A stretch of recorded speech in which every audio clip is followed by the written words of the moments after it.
শতবর্ষে বোস পরিসংখ্যান তত্ত্ব কর্মশালার দ্বিপ্রাহরিক অধিবেশনে আরো একবার সকলকে স্বাগত জানাই। এই পর্বে বক্তা হিসাবে থাকছেন রমন গবেষণা কেন্দ্রের অধ্যাপক মাননীয় সংযুক্তা রায় মহাশয়া এবং অশোকা বিশ্ববিদ্যালয়ের অধ্যাপক মাননীয় শ্রী সোমক রায়চৌধুরী মহাশয়। মঞ্চে আসার জন্য অনুরোধ করছি প্রেসিডেন্সি বিশ্ববিদ্যালয়ের জ্যোতির্পদার্থবিদ্যা বিভাগের অধ্যাপক মাননীয় শ্রী ঋতবান চ্যাটার্জি মহাশয়কে এবং অধিবেশন কর্তা হিসাবে দ্বিপ্রাহরিক অধিবেশন এগিয়ে নিয়ে যাওয়ার জন্য অনুরোধ করছি।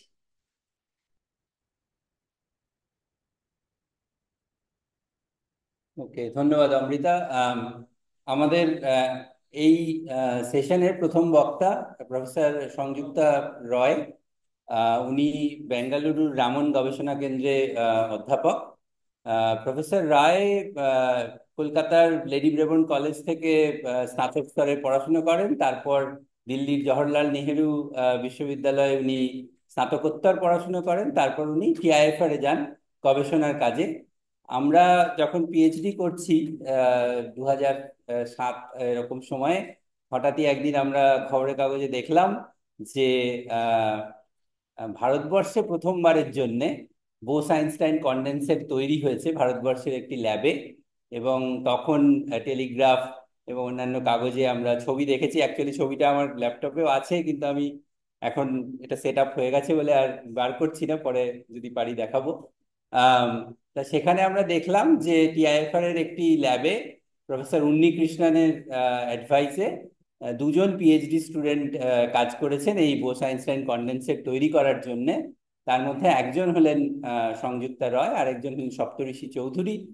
তা এরপরে পিএইচডি শেষ করে প্রফেসর রয় উনি ইউরোপের একাধিক ল্যাবে পোস্ট ডক্টরাল রিসার্চ করেন। উনি ফ্লোরেন্সে এবং প্যারিসে। তার মধ্যে প্যারিসে ইকোল নর্মাল ইনস্টিটিউশনের ল্যাবে উনার অ্যাডভাইজার ছিলেন আবারও এই সংক্রান্ত বিষয়ের নোবেল লরিয়েট ক্লদ কোহেনতানুজি, যার কোয়ান্টাম মেকানিক্স বই আমরা পড়েছি বললে ভুল হবে, কিন্তু পড়ার চেষ্টা করেছি কারণ বইটা খুব খুব বড়। আম, তারপরে এই পোস্ট ডক্টরাল গবেষণার পরে প্রফেসর রয় উনি রামন গবেষণা কেন্দ্রে এসে প্রফেসর হিসেবে, ফ্যাকাল্টি মেম্বার হিসেবে জয়েন করেন। এবং উনি ওই সংক্রান্ত বিষয়ে ওনার ল্যাবে কাজ হচ্ছে। এবং ওনার যেই পিএইচডির সময়ে যে দুজন এই কাজটা করেছিলেন বোস আইনস্টাইন কন্ডিশন, দুজনে একসাথেই ওই ল্যাবে কাজ করেন, প্রফেসর সপ্তঋষি চৌধুরী এবং উনি। তা সেই ল্যাবে ওনার যে এক্সপার্টিস, প্রফেসর রয়ের যে এক্সপার্টিস, সেটা হলো যে ওনারা উনি cold atom, ultra cold atom, মানে যেখানে একটা, আমরা শুনেছি অলরেডি এই ব্যাপারে আজকে, যে একটা পরমাণুকে একদম অ্যাবসলিউট জিরোর একদম কাছাকাছি micro kelvin, nano kelvin order টেম্পারেচারে নিয়ে যাওয়া হচ্ছে। এবং সেখানে ওই পরমাণুগুলোর যে আহ, ধর্ম, সেখান থেকে আমরা প্রথমত কোয়ান্টাম মেকানিক্সের বিভিন্ন তত্ত্ব আমরা পরীক্ষা করতে পারি। তার সঙ্গে আমরা এই যে বর্তমানে বলা হচ্ছে কোয়ান্টাম টেকনোলজি, তার মধ্যে কোয়ান্টাম এন্ট্যাঙ্গলমেন্ট ইত্যাদি রয়েছে, সেই সংক্রান্ত যে অ্যাপ্লিকেশন, সেইগুলোর যে ক্ষেত্র তৈরি করা, সেইটা কিন্তু ওই ল্যাবের যে বিভিন্ন কাজ সেখানে হচ্ছে। এবং আজকে বোস আইনস্টাইন তত্ত্বের যে পরিসংখ্যান তত্ত্বের যে 100 বছর, সেই উপলক্ষে প্রফেসর সংযুক্তা রায়, আশা করা যায় যে উনি এই বিষয়ে আমাদের কিছু বলবেন। Professor Roy.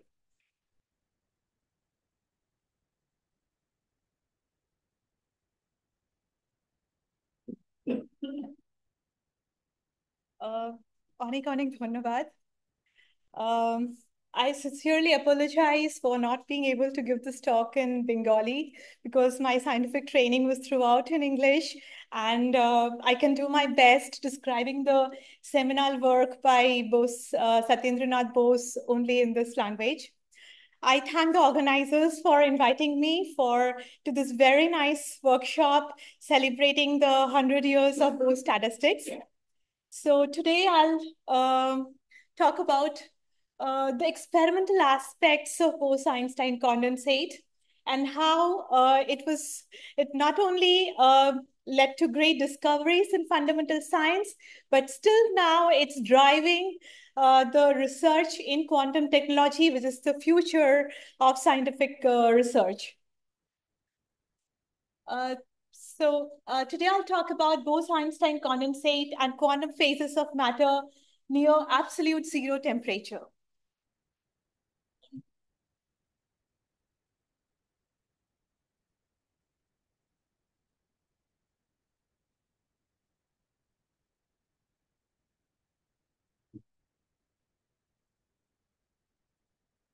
So the outline of my talk is, I'll give an introduction to ultra-cold atoms and Bose-Einstein condensate. I'll talk about how we realize Bose-Einstein condensate in a laboratory.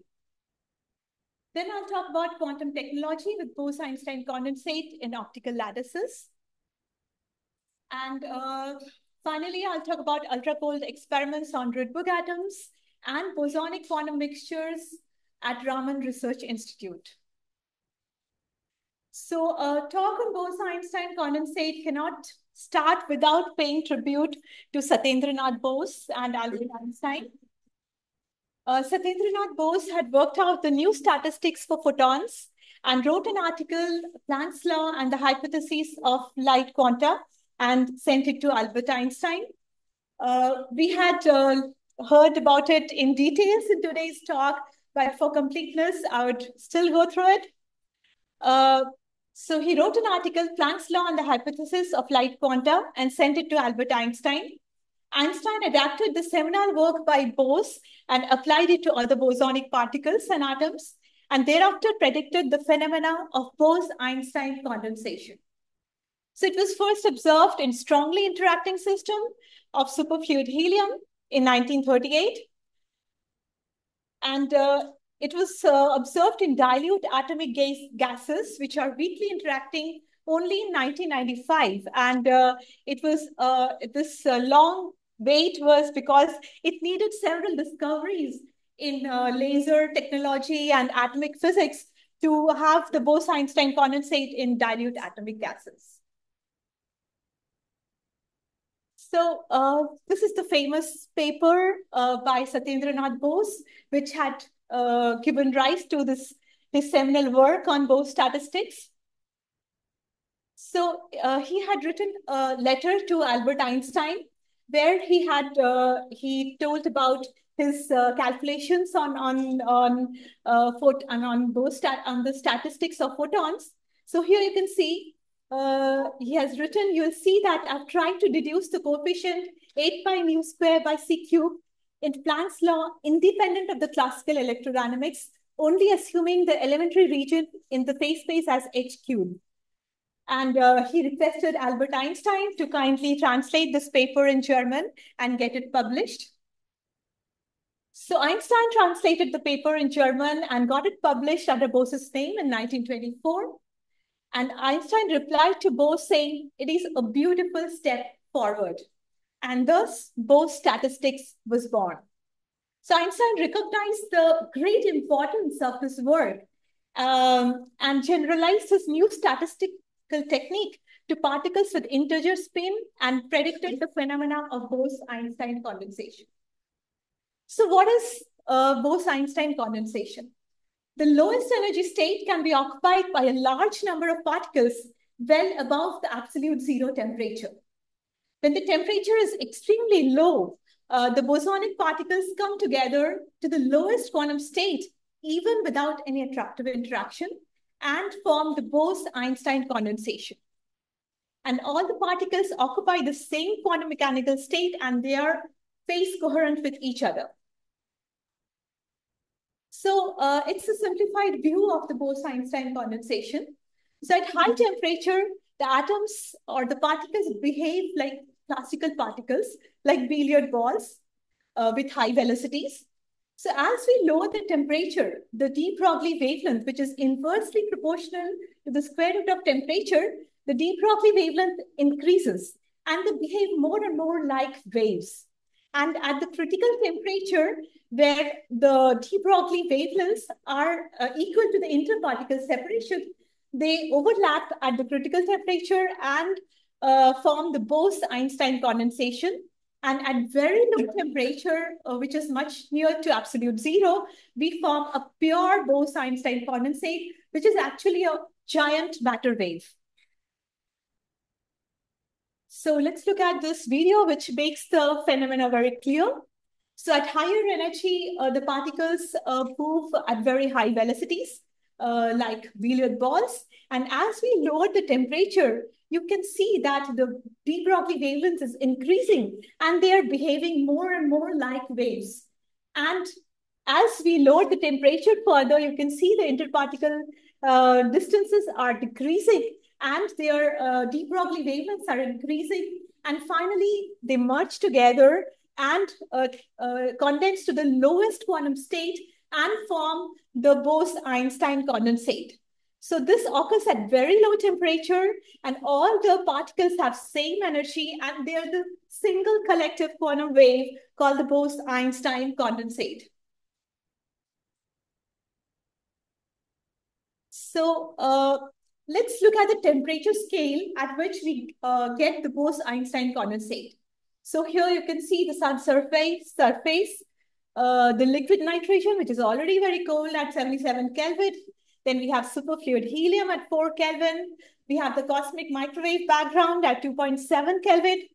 And then we do what is called a laser cooling, which I'll be talking about, which is Doppler cooling, evaporative cooling, and we get the Bose-Einstein condensate at 100 nanokelvin temperatures. And the record till now is the achievement of Bose-Einstein condensate at 38 picokelvin, which is really close to the absolute zero temperature. And we can say it's the coldest matter in the universe. So how to realize a Bose-Einstein condensate in a laboratory? So the requirement for a BC is that the phase space density, which is the product of the atom number density and cube of the de Broglie wavelength, is around of the order of 1, more precisely 2.612. And the de Broglie wavelength, which is inversely proportional to the square root of temperature, this increases as we lower the temperature. And another requirement is that we should have very high atom number density, which is typically around 10 raised to 14 to 10 raised to 15 atoms per centimeter cube. So these are the two challenges for the experimentalists to realize the Bose-Einstein condensate in the laboratory.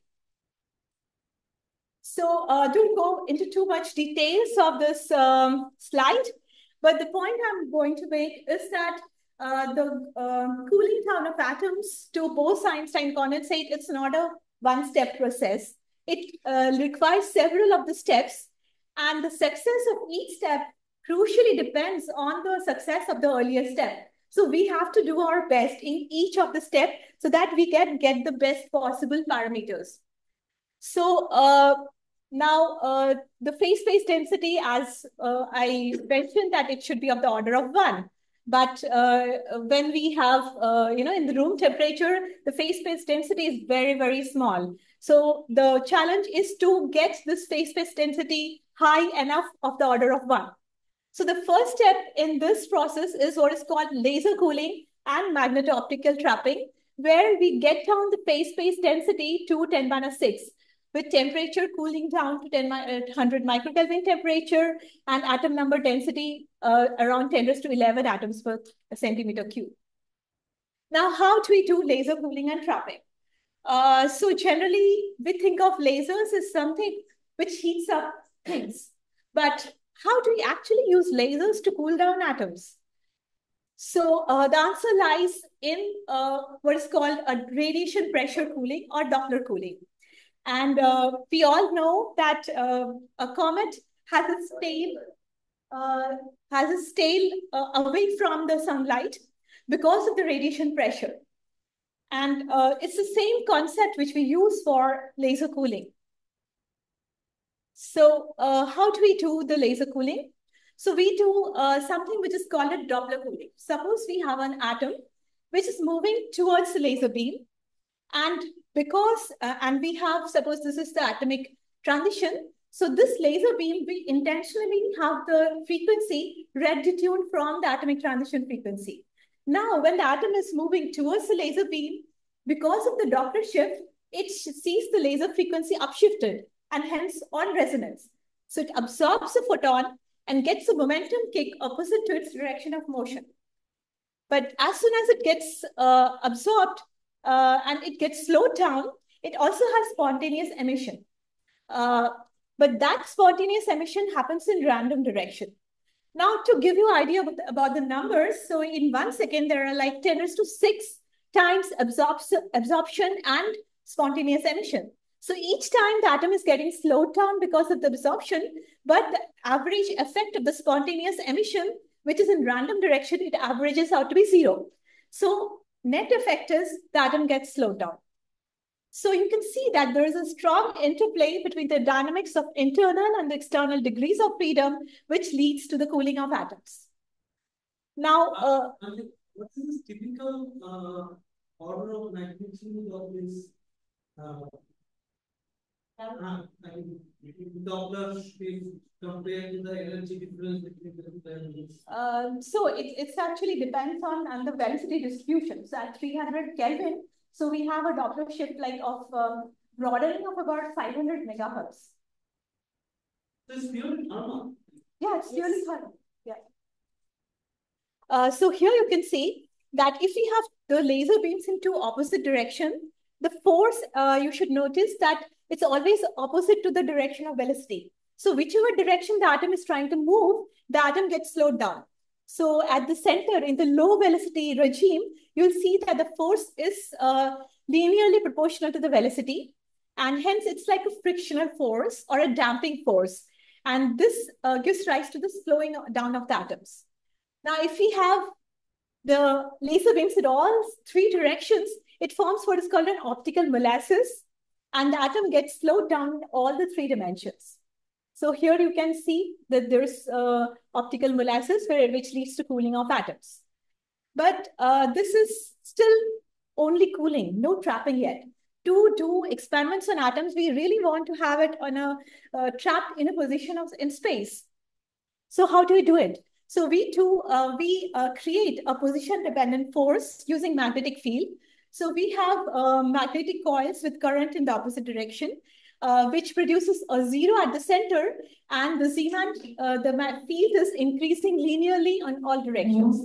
So because of the Zeeman shift, as the atom is moving away from the center, it comes into resonance and feels a greater force, which pushes it towards the center. So whichever direction it tries to move, it gets pushed towards the center, which is like a restoring force in a spring. So this position-dependent force leads to trapping of the atoms.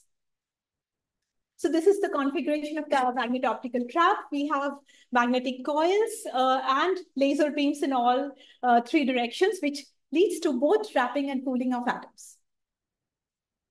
See, these are the typical parameters of the magnet-optical trap. One thing to notice that still here the interatomic separation is much larger than the atomic size. So it's a dilute atomic gas. So here you can see a picture of the cold atomic cloud, which is trapped and cooled in a magnet-optical trap. Okay, so here's a picture of the magnet-optical trap in our lab. And one thing to note is that this is produced in ultra-high vacuum because we don't want the hot atoms to collide with the very cold atoms and knock them out of the trap. So we have ultra-high vacuum of 10⁻11 torr, which is like 100 billion times less than the atmospheric pressure. So for discovering the techniques for laser cooling and trapping, Stephen Chu, Claude Cohen-Tanauji, and William Phillips had received the Nobel Prize in 1997. So you may be wondering, I'm talking about temperature, but how do we measure it?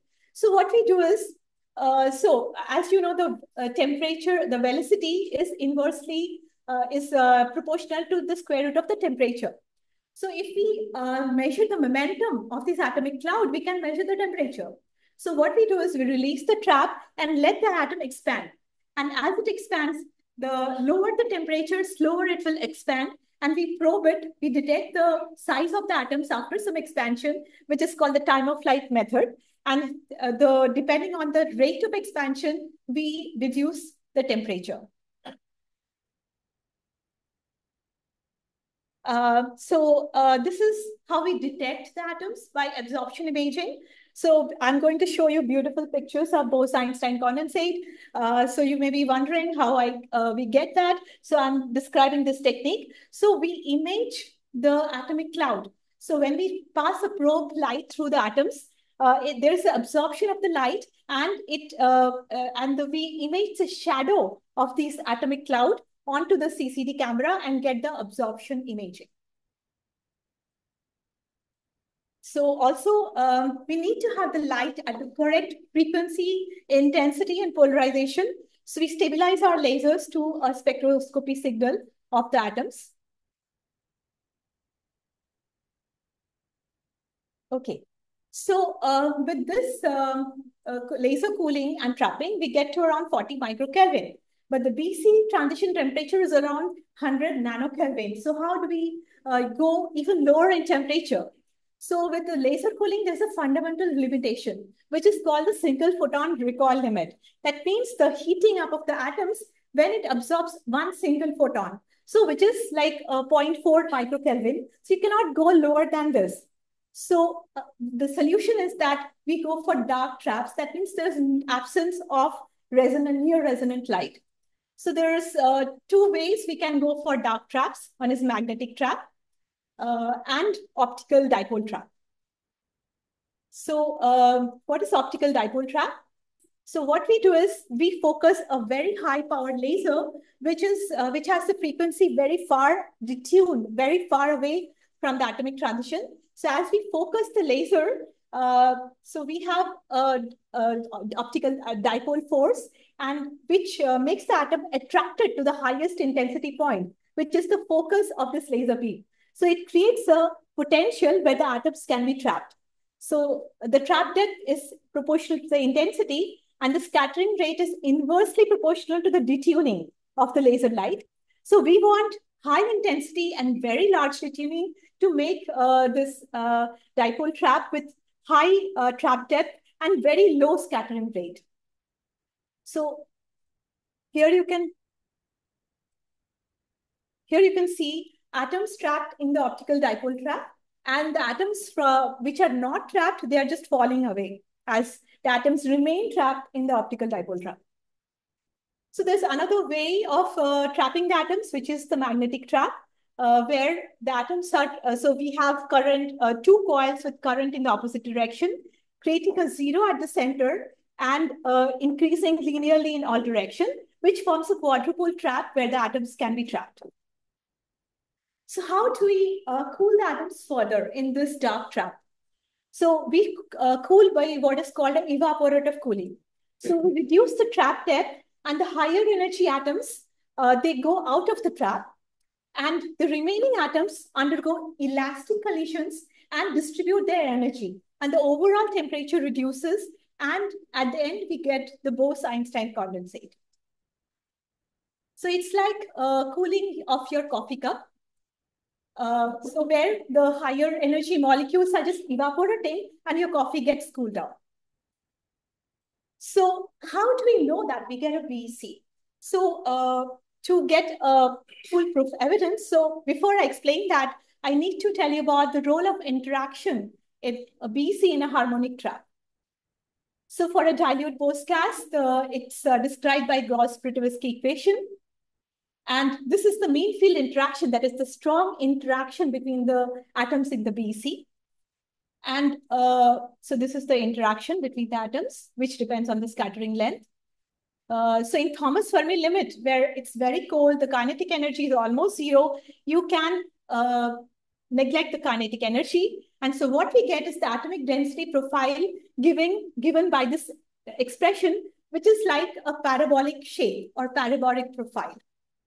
So if you see, if there's a non-interacting atomic cloud, it will follow a Gaussian profile. But when there's interaction, it will follow this parabolic profile, which is actually a characterization of a beam field interaction in a Bose-Einstein condensate. And this is the BC transition temperature. It depends on the number of atoms as well as the tightness of the trap. So if you go to very, very low temperatures, you can neglect the kinetic energy. So that's how we. And sort of the omega, which is the harmonic trap frequency, that's like of what order? Yes. That's yes. what order? Like Okay. That's the order of kilohertz in the beginning. And then when you go to BC, it's like 100 hertz. Yes. Okay, so when we have the BC in a harmonic trap, the Bose-Einstein condensation not only occurs in the momentum space, but also in the position space. That means the lowest energy atoms are really occupying the center of the trap or the bottom of the trap. So the onset of BC occurs at the transition temperature, which is typically a few hundred nanokelvin, which is observed as a sharp peak in the density profile emerging at the center of the trap, resulting in a bimodal profile. So here you can see the thermal cloud, and this is a sharp peak for the condensate. So this is actually the actual data from our BC experiment at TFR, where you can see a dilute thermal gas and very dense center in between, which is the Bose-Einstein condensate.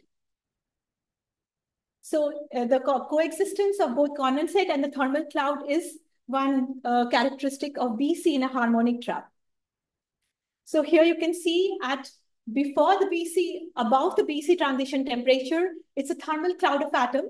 And as we realize the BC phase transition temperature, we have a coexistence of both the thermal and the Bose-Einstein condensate. And at very low temperature, we have a pure Bose-Einstein condensate.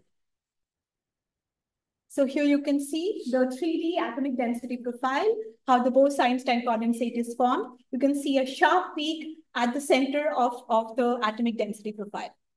So for realizing the BC in the dilute atomic gas, Eric Connell, Carl Wyman, and Wolfgang Keteli had received the Nobel Prize in 1995.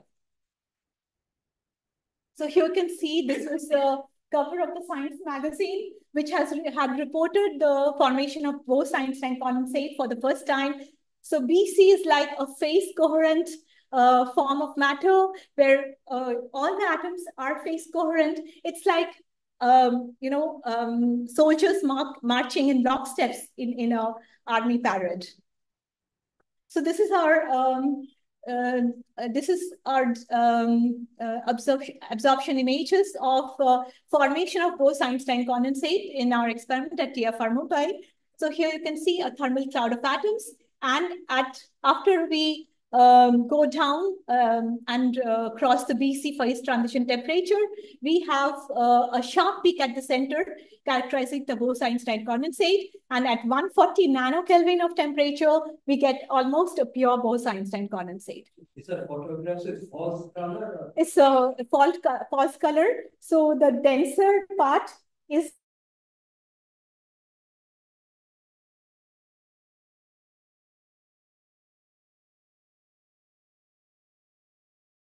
like the darker color. For Mumbai, so here is where we had formed the BC. So it's like really a large jungle of optics. But the challenge of the BC is that each of these parts of the BC experiment have to be working successfully together simultaneously. So we can have each of the part working individually, but the real challenge is when they are working together simultaneously. That's where we get the Bose-Einstein condensate. So this is the BC phase transition plot. And so this happens to be the first Bose-Einstein condensate in India. And this was our humble tribute to Satyendranath Bose. And I built this experiment with my fellow PhD student, Saptarshi Chaudhary, and my supervisor, C.S. Unnikrishnan. And our little contribution was honored by the Prime Minister of India with a letter of appreciation. And also it was highlighted in Telegraph and the front page article. And we had several publications. And this was also noticed by the international media, And here you can see it was highlighted as condensation in the country of Satyendranath Bose. And if you notice, we had the BC much before other European countries like Spain and Poland. So this was our little contribution towards paying tribute to Satyendranath Bose. So after that, I did my postdoc in Florence, where I built up an experiment on potassium-39 BC. So here you can see this experiment, which had a moving component where we were doing a transport of the cold atoms to the cyan cell, where we were making the BC. And we could make a very large BC of potassium-39. Here you can see the thermal cloud and a pure Bose-Einstein condensate. So what is the exotic property of Bose-Einstein condensate? It's a coherent form of matter. For example, we know laser light is a coherent light, and we get interference pattern, whereas a LED light is like incoherent light. In the same way, we have the thermal cloud of atoms is like incoherent, whereas in the Bose-Einstein condensate, it's a coherent, a giant matter wave. So the evidence for this coherence is from interference of the Bose-Einstein condensate. So if the Bose-Einstein condensate is split into half, and then we recombine, we get an interference pattern. So this was the data for interference of BC by Wolfgang Ketterle, who had received the Nobel Prize. So BC is also a superfluid. That means if you rotate the BC, you will form vortices in the Bose-Einstein condensate. So if the BC is rotated, you can see the faster you're rotating, there are formation of vortices, which gives the evidence of the superfluid nature of the Bose-Einstein condensate. So the next part of the talk is that the Bose-Einstein condensate is not only important for the fundamental research, but also it is having a great contribution towards development of quantum technology, which has a large range of applications in the modern science.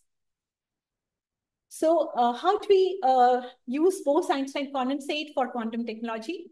If we load the Bose-Einstein condensate in optical lattice is the lattice of light, which is formed when we retroreflect a trapping laser beam. So there are standing waves which is formed, and atoms can be trapped in the antinodes of the standing wave, and thereby it forms an array of Bose-Einstein condensate. So Bose-Einstein condensate in optical lattice, it emulates electrons in solid state systems. So we can do a quantum simulation of many body physics with Bose-Einstein condensate in optical lattices. So this system is highly controllable. We can control many parameters in the experiment just as easily as we can do in a numerical simulation. We can control the dimensionality, the lattice geometry, the tunneling, the interaction between the atoms, and the external potentials, the Rabi transitions. And we can explore parameter ranges, which is beyond what is achievable in the original system to be simulated. And hence, we can explore new physics in such kind of system. So with this optical lattice, we can have the laser beams in any configuration, and we can make different kinds of geometry where we can do spectacular range of physics. So if we have a 1D optical lattice, then you can, and if you have the BC in a 1D optical lattice, it will form an array of 2D geometry. That means you can go to 2 dimensions. And if you have a 2D lattice, you can make rod-shaped structure where you can go to 1D. And of course, you can have single atom in an optical lattice if you have a 3D optical lattice. So one of the very first examples of quantum simulation with BC in optical lattice is the superfluid to Mott insulator transition, where if you have very less interaction, we have the BC in a superfluid phase, which is, which has a long range correlation. But if we increase the interaction, in this case, the trap depth, we can have Mott insulator where the atoms are trapped individual atoms are trapped in each of this lattice site, and there is perfect correlation in the atom number. So this was one of the first realization of quantum simulation with BC in optical lattices. And so the importance of this kind of investigation is that we can look for new materials, and we know that new materials change the world. So we have seen that kids play with Legos, and with few building blocks, they can make a whole lot of beautiful structures. So we can use these atoms in different configurations in the optical lattices, and we can explore the physics of materials by arranging these ultra-cold atoms in the various configurations. We can look at open questions at quantum magnetism or high temperature superconductor. We can even try to answer the question that, is it possible to make a material that is superconductor at room temperature and atmospheric pressure? And so this is, with this motivation, we have built bosonic quantum mixture experiment at Raman Research Institute, where we have now just not one species, but a mixture of two bosonic species. So this is the picture of the experiment, where we have both sodium and potassium, cold atomic mixture to have a quantum bosonic mixture of Bose-Einstein condensate. So these are the cold atoms of potassium and the sodium atoms, which you can see in the vacuum chamber. So the idea is to have these atoms in arbitrary potentials, and we can do quantum simulation of condensed matter physics, and we can explore new direction in quantum engineering using these cold atoms. So here you can see we have different arbitrary potentials which we have made where we can load these cold atoms. So last year we celebrated the 75 years of Raman Research Institute, and we actually made this potential where we can even trap the atoms as a tribute to Raman, C.V. Raman. So this is the picture of our experiment. So I come to the final part of my talk, where we have I work on quantum technologies with ultra-cold bosonic Rydberg atoms.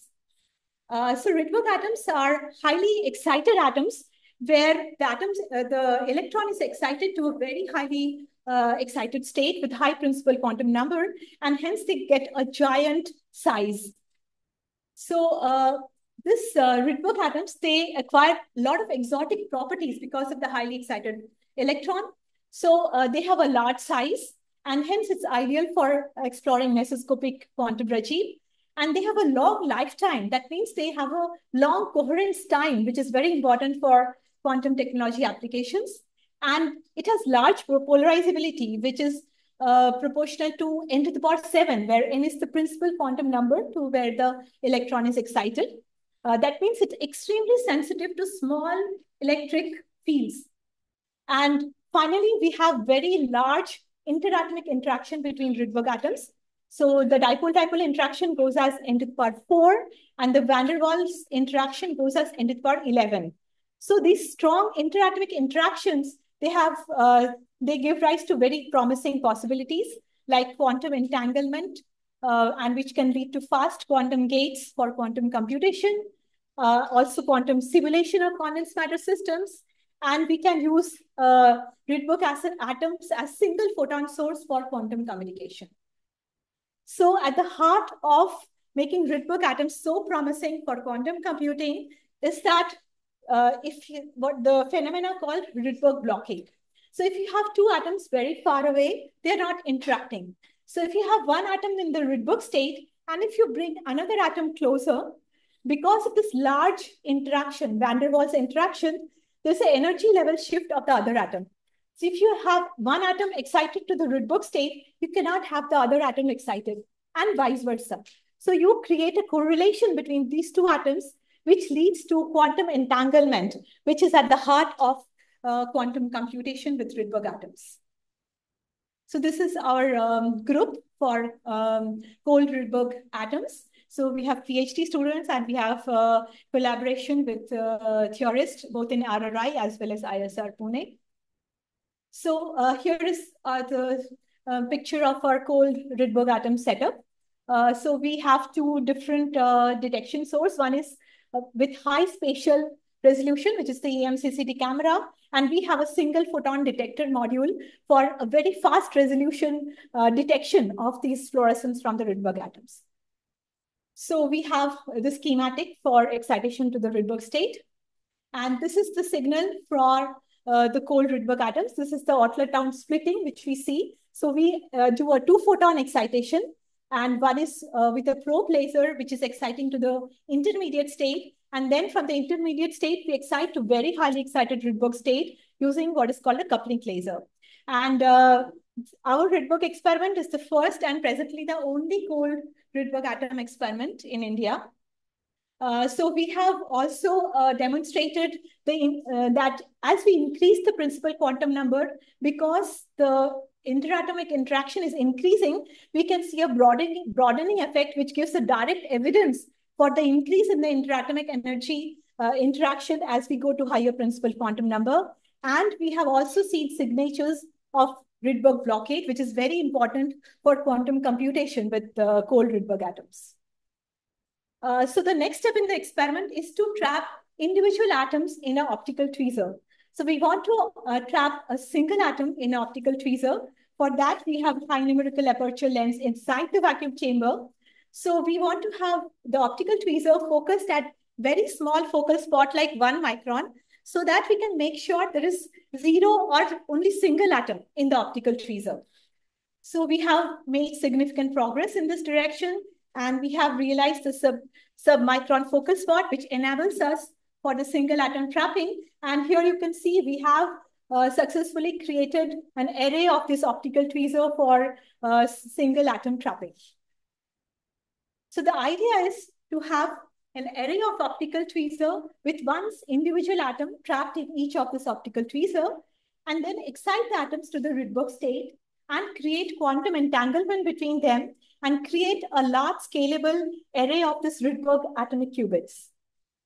So as we know that in microscopic world, it follows single particle physics, and in a macroscopic system, it mostly follows many body physics. But the intermediate regime, which is the mesoscopic regime, is very interesting and intriguing, and it answers and there lies the answers to how the microscopic properties give rise to the macroscopic behavior in many body physics. So the idea is to have an atom by atom assembly and go from a microscopic regime to the intermediate mesoscopic regime and create a large scalable network of this 1D or a 2D array of Rydberg atomic qubits. So we can also do quantum simulation of many body physics. We can arrange this individual optical tweezers of Rydberg atoms in a triangular or a square array of optical tweezers, and we can look at quantum simulation of antiferromagnetic ordering in such a system and address open questions in quantum magnetism. So one new direction I would like to go in this experiment is to combine this long-range interaction of Rydberg atoms with disordered potential, and where we can look for new quantum phases in such a system. So as I had mentioned that Rydberg atoms are extremely sensitive to small electric fields. So we can have an individual Rydberg atoms as a very sensitive quantum sensor of electric fields, and it can sense various regimes of electromagnetic radiation, right from microwave to RF to terahertz, and it can become a very sensitive state-of-the-art quantum sensor. So we can do quantum sensing and metrology with Rydberg atoms and probably beat the standard quantum limits using quantum tricks such as squeeze states and reach the Heisenberg limit, which is the holy grail of quantum measurements. So I come to the end of my talk. So I described Bose-Einstein condensate and how we realize it in the laboratory.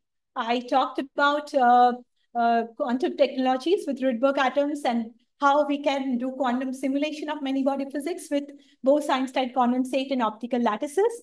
And I also described our cold atomic experiments at Raman Research Institute. And I would like to end with my sincere tribute to Satyendranath Bose, whose discovery of Bose statistics had inspired scientific discoveries for generations, and the latest being the discovery of Higgs boson. Thanks for the kind attention.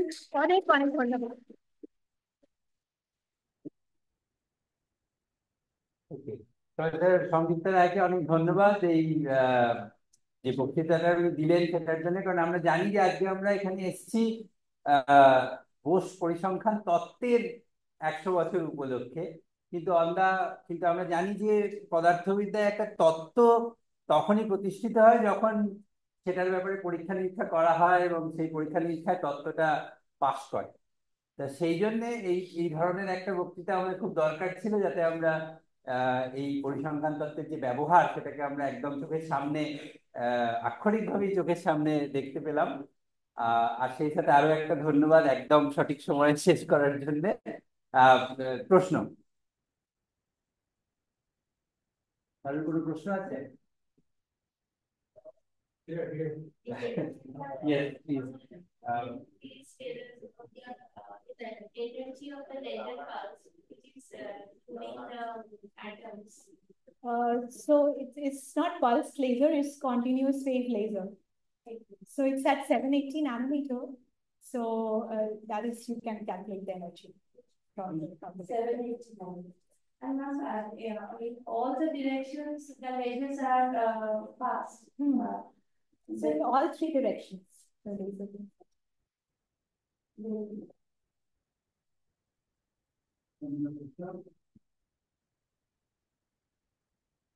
So regarding this achieving this BEC in an optical lattice, I was wondering exactly what are the steps in the laboratory you have to take. First, have to create the this optical trap and then introduce atoms, or that has to be done simultaneously, or how? Yes, so I did not get too much into details because then it's like really a very long set of lectures. So what we do is we have this cold atoms, cold atomic clouds. We go through several steps to cool down as much low temperature to as much low temperature as possible. Now we have this cold atomic cloud, and now we have this optical dipole trap. So we we ramp up the trapping laser intensity, so adiabatically, so that it does not heat up the atoms. So the atoms are adiabatically trapped in this optical. Yes, yes. Yeah, we increase and it's adiabatically trapped so that it's not heated up. So that we do very carefully. And after it's trapped, I showed you that picture, we keep it for some time to equilibrate. And then we remove the other trap, magneto-optical trap. So in one of the pictures, I've shown you that we are actually releasing the trap, and then all the other atomic cloud, which is not trapped in the dipole trap, is falling away. And what is remaining is the atoms just in the dipole trap. I suppose the normal density of atoms is very crucial in achieving BEC, and you said that in optical trap you can control it. So Yes. So there basically the size of the trap is determined by what is perpendicular laser beams which are producing. Yes. So then how do you control the number of the particles in this trap? Yes, we can control very well. So we focus this laser beam. Now we can control the focal spot of this laser. So the larger the focal spot, more is the volume. But then we'll be compromising on the trap depth. So we cannot trap very large number of atoms. So there is a trade-off between the number of atoms and the temperature. So we want to have the coldest temperature with the largest number of atoms possible. So this requires a lot of trial and error. I'm just showing you the end result. But it was a lot of trial and error to get to the best possible parameters. You stick to the slide. Another simple layman question. What does a beam condensate look like? Yeah, so it's I mean, is this? I showed you these pictures.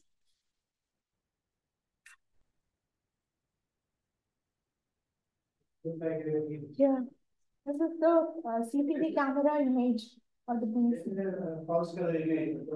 Yeah, I mean, the beginning is like, it emits light. That's why we see the, I mean, it emits light. Black hole. It's not a black hole. Then That's the next step. And you can see it with the naked eye. yeah, no, it's too small. It's too small to see with the naked eye. Microscopic, right? Still. Yeah, it's so small, like 100 micron or something. So what is the scale in this picture? That's what I guess. It's like it's like 100 micron, Okay. 100 micrometers. So it's very small, and only when we I mean we subject it to a light pulse for very short duration, we can see the image on the camera. But you know, our eyes are not sensitive to such a short light pulse. So only the camera, you know, the advanced EMCCD. It's like a small dot. Yes. Solid. Yes. Yes. Yeah. Yeah, it's very small, but only when we shine light and get the absorption image in the CCD camera, we can see it on the Not camera. anything spectacular. Okay. But there is not a preferential element when starting your convincing procedure. So we have worked with rubidium and TFR, and in my postdoc in Florence, we had worked with potassium. The advantage was that we could you know, tune the interaction. We could put the interaction to 0. We could change it to attractive. We could change it to repulsive. And so it was very helpful for doing many studies like Anderson localization in disordered potential, where we could completely control the interaction between the atoms. Huh? How do you take the interaction? Using what is called a Feshbach resonance. I mean, I didn't have time to say that. So we put a magnetic field, and then the magnetic field, it induces what is called a Feshbach resonance, which changes the scattering length. So it's like a molecular interaction and changes the scattering length. And you can change to, you know, very large negative, 0, or very large positive.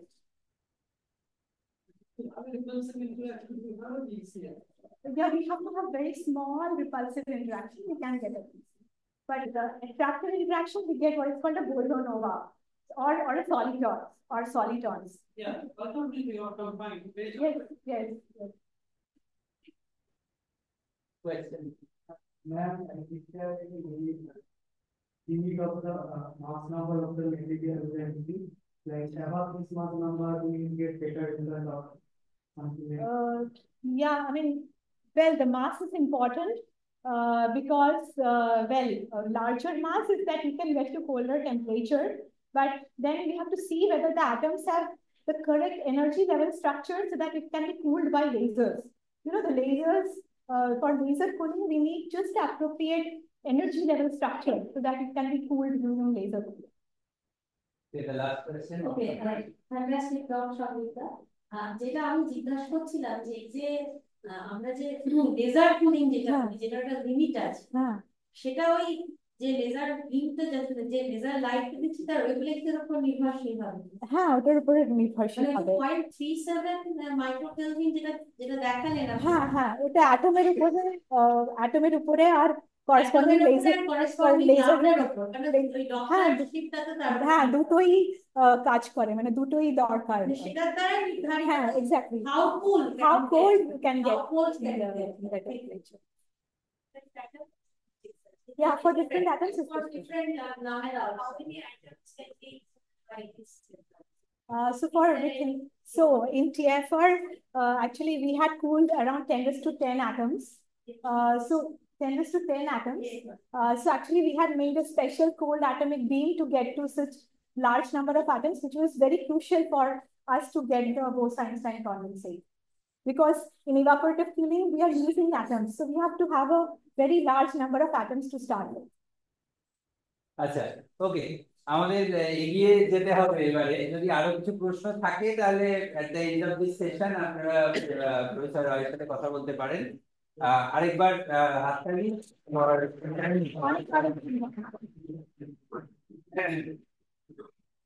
ওকে, এই কেউ একটা Ayan come and maybe help Professor Raychaudhuri with the setup while I introduce because he has to use this other so maybe I'll just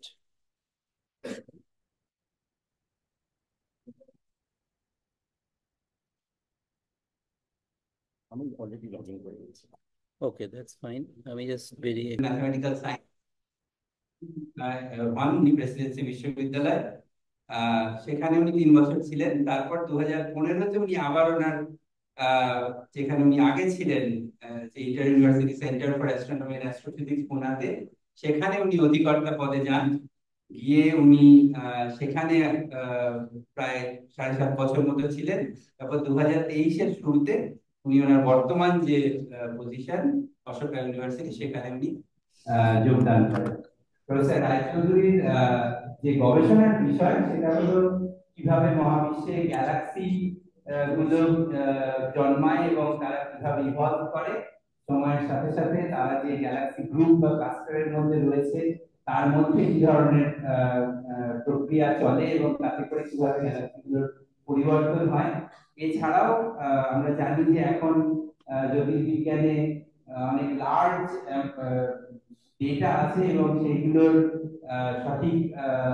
analysis করার জন্য এখন নানা রকম আধুনিক যে পদ্ধতি এআই আর্টিফিশিয়াল ইন্টেলিজেন্স এবং মেশিন লার্নিং রিলেটেড সেই সংক্রান্ত ব্যাপারে উনি কাজ করেছেন এবং সেই সাথে উনি যেহেতু বিভিন্ন প্রতিষ্ঠানে ছিলেন ফলে ওনার যে প্রশাসনিক যে অভিজ্ঞতা সেটাও বিভিন্ন প্রতিষ্ঠানের মধ্যে দিয়ে খুব সমৃদ্ধ প্রশাসনিক অভিজ্ঞতা এবং সেই কারণে আমরা জেনারেলি যেটা হয় যে বোস স্ট্যাটিস্টিক্সের যে প্রয়োগ সেটা আমরা মোস্টলি কোয়ান্টাম মেকানিক্স এবং কনডেন্স ম্যাটার ফিজিক্সে আমরা পড়ি অন দ্য আদার হ্যান্ড আমরা শাখা ইকুয়েশনের যে বিভিন্ন প্রয়োগ সেগুলো আমরা জ্যোতির্বিজ্ঞানে করি কিন্তু যেহেতু প্রফেসর রায়চৌধুরীর এতদিনের একটা অভিজ্ঞতা এবং অ্যাস্ট্রোফিজিক্স এবং বিভিন্ন বিষয়ে ওনার যে অভিজ্ঞতা দক্ষতা রয়েছে সেজন্য আমরা একটা চ্যালেঞ্জ হিসেবে ওনাকে বলেছিলাম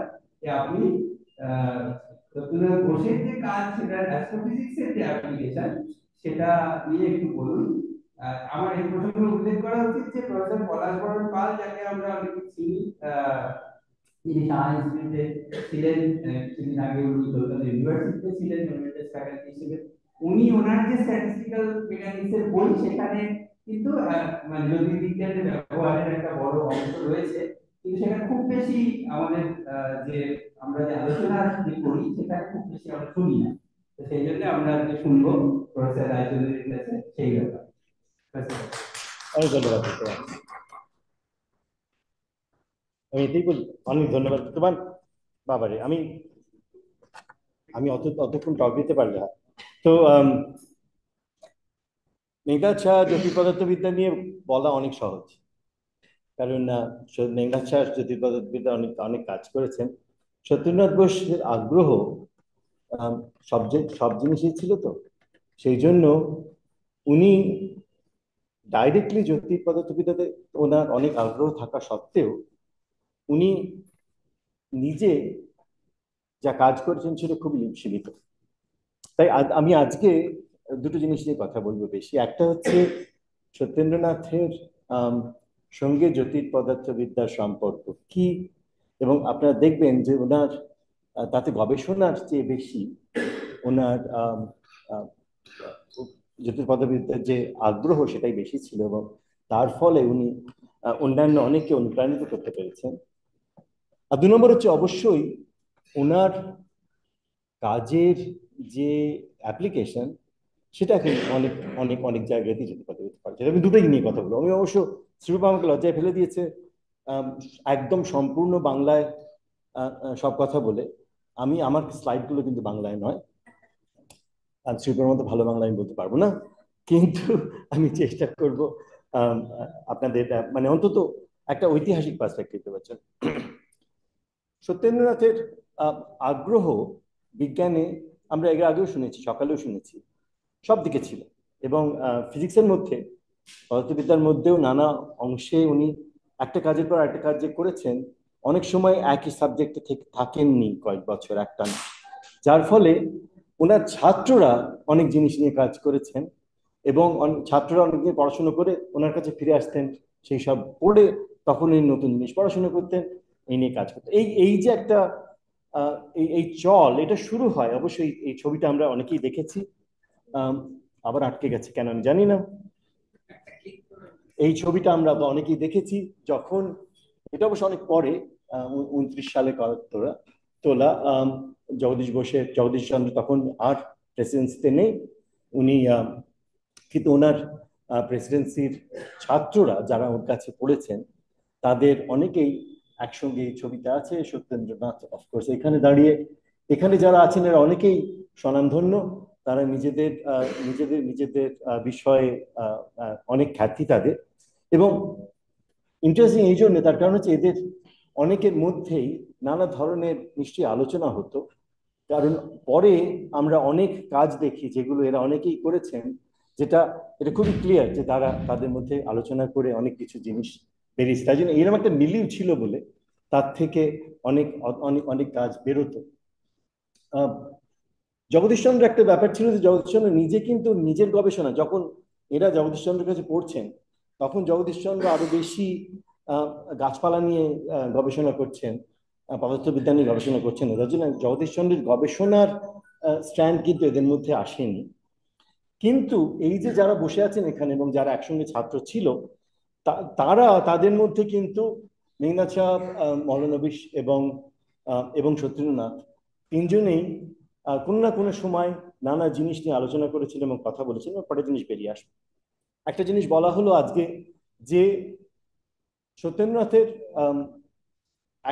যে কাজ আমরা শুনি সেগুলো শুরু হয় উনি যখন প্রথম কলকাতা ইউনিভার্সিটি লেকচার হিসেবে জয়েন করলেন। হ্যাঁ, সেটা তো আজ সকালে বলা হয়েছে যে আশুতোষ মুখোপাধ্যায় ভাইস চ্যান্সেলর হিসেবে যে একদম ইয়াং অধ্যাপকদের নিযুক্ত করলেন নতুন পদার্থবিদ্যা বিভাগে, এরা দুজনেই কিন্তু অঙ্কের লোক, ওই মিক্স ম্যাথমেটিক্স যেটা শুনলাম।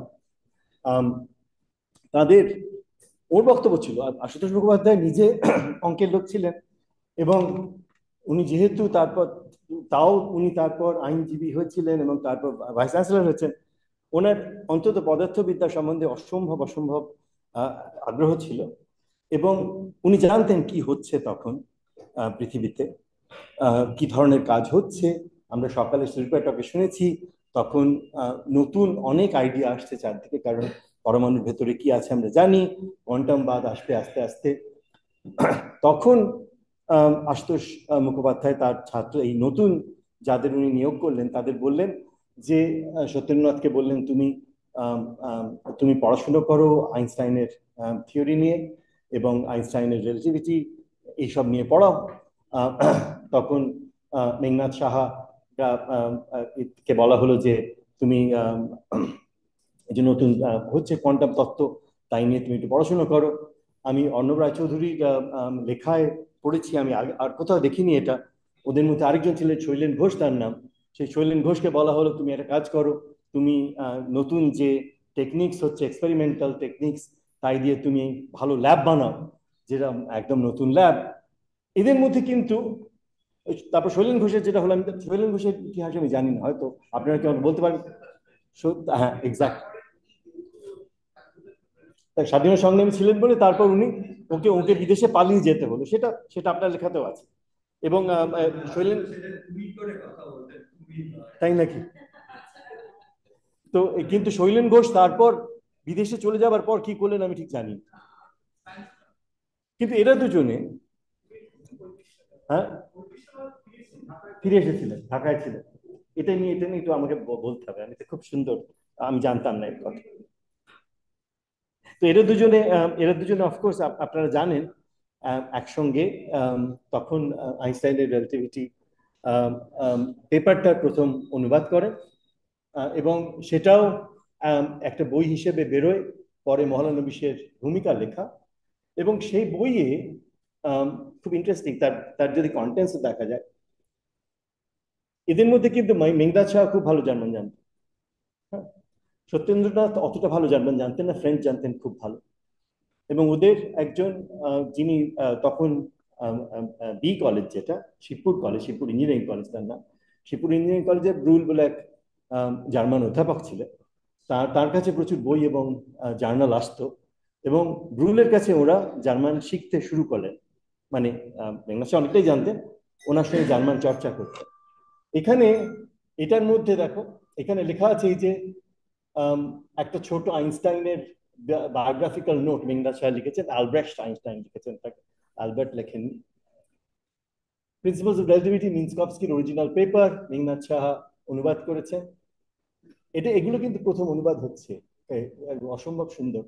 আইনস্টাইনের রিলেটিভিটির পেপার অনুবাদ করেছেন মেঘনাদ সাহা, কিন্তু জেনারেল রিলেটিভিটির পেপার অনুবাদ করেছেন সত্যেন্দ্রনাথ বসু।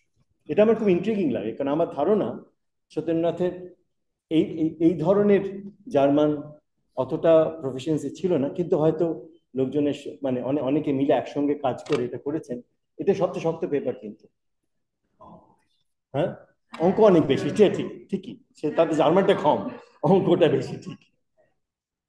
কিন্তু এইটাই অসাধারণ। এইবার এই যে কাজটা হলো, এইগুলোকে মিনকভস্কি আর আর রিলেটিভিটির actual geometrical base, general relativity, special relativity সব অনুবাদ করা, এটা তো কম কথা নয়, কম কাজ না। এবং তার ফলে এটা একেবারে ঠিক যে এদের নিশ্চয়ই এই সাবজেক্টগুলোতে সাংঘাতিক ইন্টারেস্ট হয়েছিল। কিন্তু সত্যেন্দ্রনাথ কিন্তু তারপর এটা নিয়ে কাজ করেননি কোনো কাজ, এটাই আমার অদ্ভুত লাগে। যেটা নিশ্চয়ই মেঘনাদ সাহার কাজে, মেঘনাদ সাহা তারপর যে তার অ্যাটমিক ফিজিক্স নিয়ে কাজ করেছেন, যেটা অ্যাস্ট্রোফিজিক্সের কাজে লেগেছে, তার মধ্যে অনেক তাকে খুব অনুপ্রাণিত করেছিল ওদিকে। কিন্তু এর 10 বছর বাদে যখন সত্যেন্দ্রনাথ ঢাকায়, মেঘনাদ সাহার সঙ্গে কিন্তু ওর যোগাযোগ প্রায় আছে। আমরা জানি চিঠি দেখছি, আজকে সকালে চিঠি দেখলাম, বাংলায় লেখা চিঠি, ইংরেজিতে লেখা চিঠি, এবং ওরা আসা যাওয়া করেন। একটা খুব ইন্টারেস্টিং সেট অফ পেপার্স বেরোয় 2829 সালে, সরি 39। একটা হচ্ছে সত্যেন্দ্রনাথ এই পেপারটা লেখেন ইন্ডিয়ান জার্নাল অফ ফিজিক্সে, total reflection of electromagnetic waves in the ionosphere, right. এবং এই আয়োনোস্ফিয়ার হচ্ছে আমাদের অ্যাটমসফিয়ারের একদম টপ অংশ, যেখানে পার্টিকেল গুলো আয়োনাইজড, তার কারণ হচ্ছে সাংঘাতিক কসমিক রে পড়ে, কসমিক রে এনার্জির দ্বারা আয়োনাইজ হয়ে যায়। এবং সেই আয়োনোস্ফিয়ারে একটা বিরাট অংশ আছে, প্রভাব আছে আমরা যারা জ্যোতির্বিজ্ঞান করি তাদের কাজের উপর। তার কারণ হচ্ছে আমরা যখনই যা দেখি না কেন, যেগুলো ইলেকট্রোম্যাগনেটিক রেডিয়েশন, তড়িৎচুম্বকীয় রশ্মি যেগুলো আসছে নানা তারা, গ্যালাক্সি ইত্যাদি থেকে, সেগুলো তো আমাদের অ্যাটমসফিয়ারের মধ্যে দিয়ে আসে, এবং সেগুলো প্রত্যেকটাই অ্যাটমসফিয়ারের নানা রকম যারা লেয়ার, সেই লেয়ারে যা যা যা যা জিনিস আছে সেগুলো প্রত্যেকটাই এই রশ্মিগুলোকে অ্যাফেক্ট করে। যার জন্য সমস্ত ইলেকট্রোম্যাগনেটিক স্পেকট্রামের সব ধরনের রশ্মি আমাদের কাছে এসে পৌঁছয় না। আমাদের কাছে এসে আমরা যেগুলো দেখতে পাই, অপটিক্যাল লাইট এসে পৌঁছয়, রেডিও লাইট এসে পৌঁছয়, আর বাকিরা সবাই অনেকগুলো ধরনের রশ্মি আটকে যায় নানা জায়গায় অ্যাটমসফিয়ার।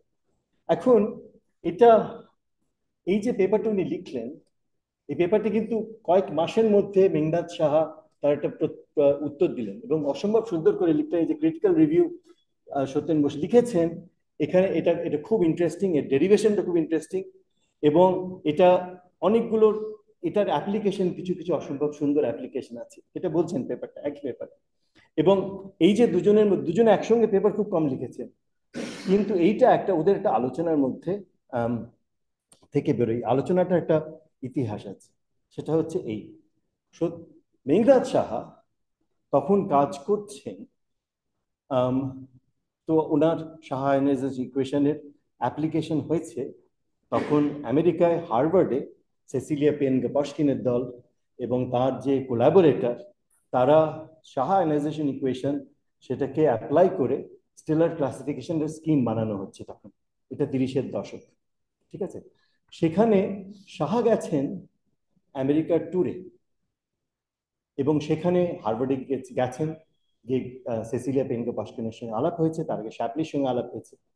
এবং এদের সঙ্গে যখন কথা হয়েছে তখন একটা জিনিস উনি বুঝতে পেরেছেন যে ওনার যে আয়োনাইজেশন তত্ত্ব, যেটাকে তারাদের ক্লাসিফিকেশন করার জন্য লাগানো হচ্ছে, সেটার মধ্যে সব থেকে ক্রুশিয়াল যেটা ইনফরমেশন, তারাদের যে স্পেকট্রাম বর্ণালিতা, তার মধ্যে যে ইনফরমেশনটা আছে যাতে ক্লাসিফিকেশনের সব থেকে সাহায্য হয়, সেটা হচ্ছে অতিবেগুনি রশ্মির অংশে, অর্থাৎ যেটা আমরা চোখে দেখি না, আল্ট্রাভায়োলেটের অংশে। সেই আল্ট্রাভায়োলেট অংশটা যদি আমরা দেখতে পাই, তাহলে মেঘনাদ সাহার তত্ত্ব অ্যাপ্লাই করে আরো ভালো ক্লাসিফিকেশন করা যায়। শাহ এটা বুঝতে পেরেছেন, এবং শাহ শুধু এটা বুঝতে পারেননি, উনি গবেষণা শুরু করেছেন দেখার জন্য অতিবেগুনি রশ্মিটা কোথায় আটকে যাচ্ছে। এবং এই সময় অঞ্চলে উনি জানেন যে ওজোন লেয়ার আছে 50 কিলোমিটার আমাদের উপরে, ওজোন লেয়ারে গিয়ে আটকে যাচ্ছে। তাই নিয়ে ওর খুব ইন্টারেস্ট হয়েছে, এতে সত্যেন্দ্রনাথের সঙ্গে উনি কথাবার্তা বলেছেন। হ্যাঁ, এটা আমরা জানি আরো যখন মেঘনাদ সাহা মৃত্যু হলো 50-এর দশকে, তারপর হার্লো শ্যাপলি ওর অবিচুয়ারি লেখেন মেঘনাদ সাহা, এবং তখন এই কথা বলেন যে মেঘনাদ সাহা যখন এসেছিলেন আমাদের এখানে হার্ভার্ড অবজারভেটরির একটা অনুষ্ঠান হয়েছিল, তাতে উনি পরিষ্কার আমাদের বলে যান যে আমি বুঝতে পারছি আমাদের এই যে রশ্মিগুলো নানা রকমের আসে ইলেকট্রোম্যাগনেটিক, সেগুলো আটকে যাচ্ছে আমাদের অ্যাটমসফিয়ারে, তার আল্ট্রাভায়োলেট রশ্মিটা আমাদের আমাদের সেগুলোকে স্টাডি করা ভীষণ দরকার। এবং সেইটা করতে গেলে আমাদের যেটা করতে হবে সেটা হচ্ছে আমাদের একটা অবজারভেটরি বানাতে হবে, যেটা একদম আমাদের অ্যাটমসফিয়ারের উপরে তুলে দিতে হবে। এবং এই জন্য উনি আয়নোস্ফিয়ারে এরকম একটা অবজারভেটরি, তখন উনি যে স্যাটেলাইটের কথা ভাবছেন তা না, এটা 35, 36, 37 সাল, উনি ভাবছেন একটা বেলুন বা প্লেন এরকম একটা কিছু যদি আমরা তুলে দিই একদম অ্যাটমসফিয়ারের উপরের অংশে, তাহলে সেটা থাকতে পারবে কি সেখানে যদি আমরা টেলিস্কোপ রাখতে পারি, রাইট, স্ট্র্যাটোস্ফেরিক অবজারভেটরি। শ্যাপলি বলছেন যে মেঘনাদ সাহা প্রথম এসে এই কথা বলতে শুরু করেন এবং সবাইকে বলতে শুরু করেন তোমরা ভেবে দেখো এবার যে আমরা এরকম একটা স্ট্র্যাটোস্ফেরিক অবজারভেটরি তৈরি করতে পারি কিনা, রাইট। এবং সত্যেন বসু তাতে অনুপ্রাণিত হয়ে রিসার্চ শুরু করেছেন যে কিভাবে হয় এই আয়নোস্ফিয়ারে যখন হাই এনার্জি রশ্মি ঢোকে তখন তাদের কি হয়। শ্যাপলির বক্তব্য যে তার থেকেই আমাদের কিন্তু মার্টিন শর্টশিল পরে যখন প্রপোজালটা লেখেন হাবল স্পেস টেলিস্কোপে 70-এর দশকে, এবং 90-এর দশকে হাবল স্পেস টেলিস্কোপ যান, এগুলোর প্রথম কাজ, প্রথম বক্তব্য আসে মেঘনাদ সাহার এই 1930-এর ট্যুরটা থেকে। এবং এই যে 30-এর 40-এর 50-এর দশকে ওরা অলরেডি চিন্তা করতে শুরু করেছেন যে আমরা অ্যাস্ট্রোনমার হিসেবে অবজার্ভ করছি, আমরা পৃথিবী থেকে অবজার্ভ করলে আমাদের চলবে না, আমাদের স্পেসে যেতে হবে। অবশ্য তখন 30-এর দশকে স্পেস অবজারভেটরির আইডিয়া ছিল না, রাইট।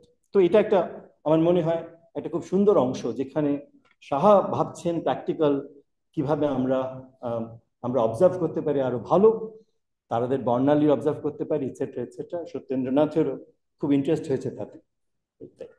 আচ্ছা, এইবার সত্যেন্দ্রনাথের সঙ্গে কিন্তু আইনস্টাইনের নিজস্ব দেখা হচ্ছে অনেক পরে, যখন আইনস্টাইন আর সত্যেন্দ্রনাথ তাদের পেপার কাজ হয়েছে সেগুলো অনেক অনেক পরে। কিন্তু যখন তাই নাকি, আচ্ছা, এটা আমি জানতাম না, আমার দেখে ফেক মনে হয়। ঠিক, ভালো বলেছেন ওটা।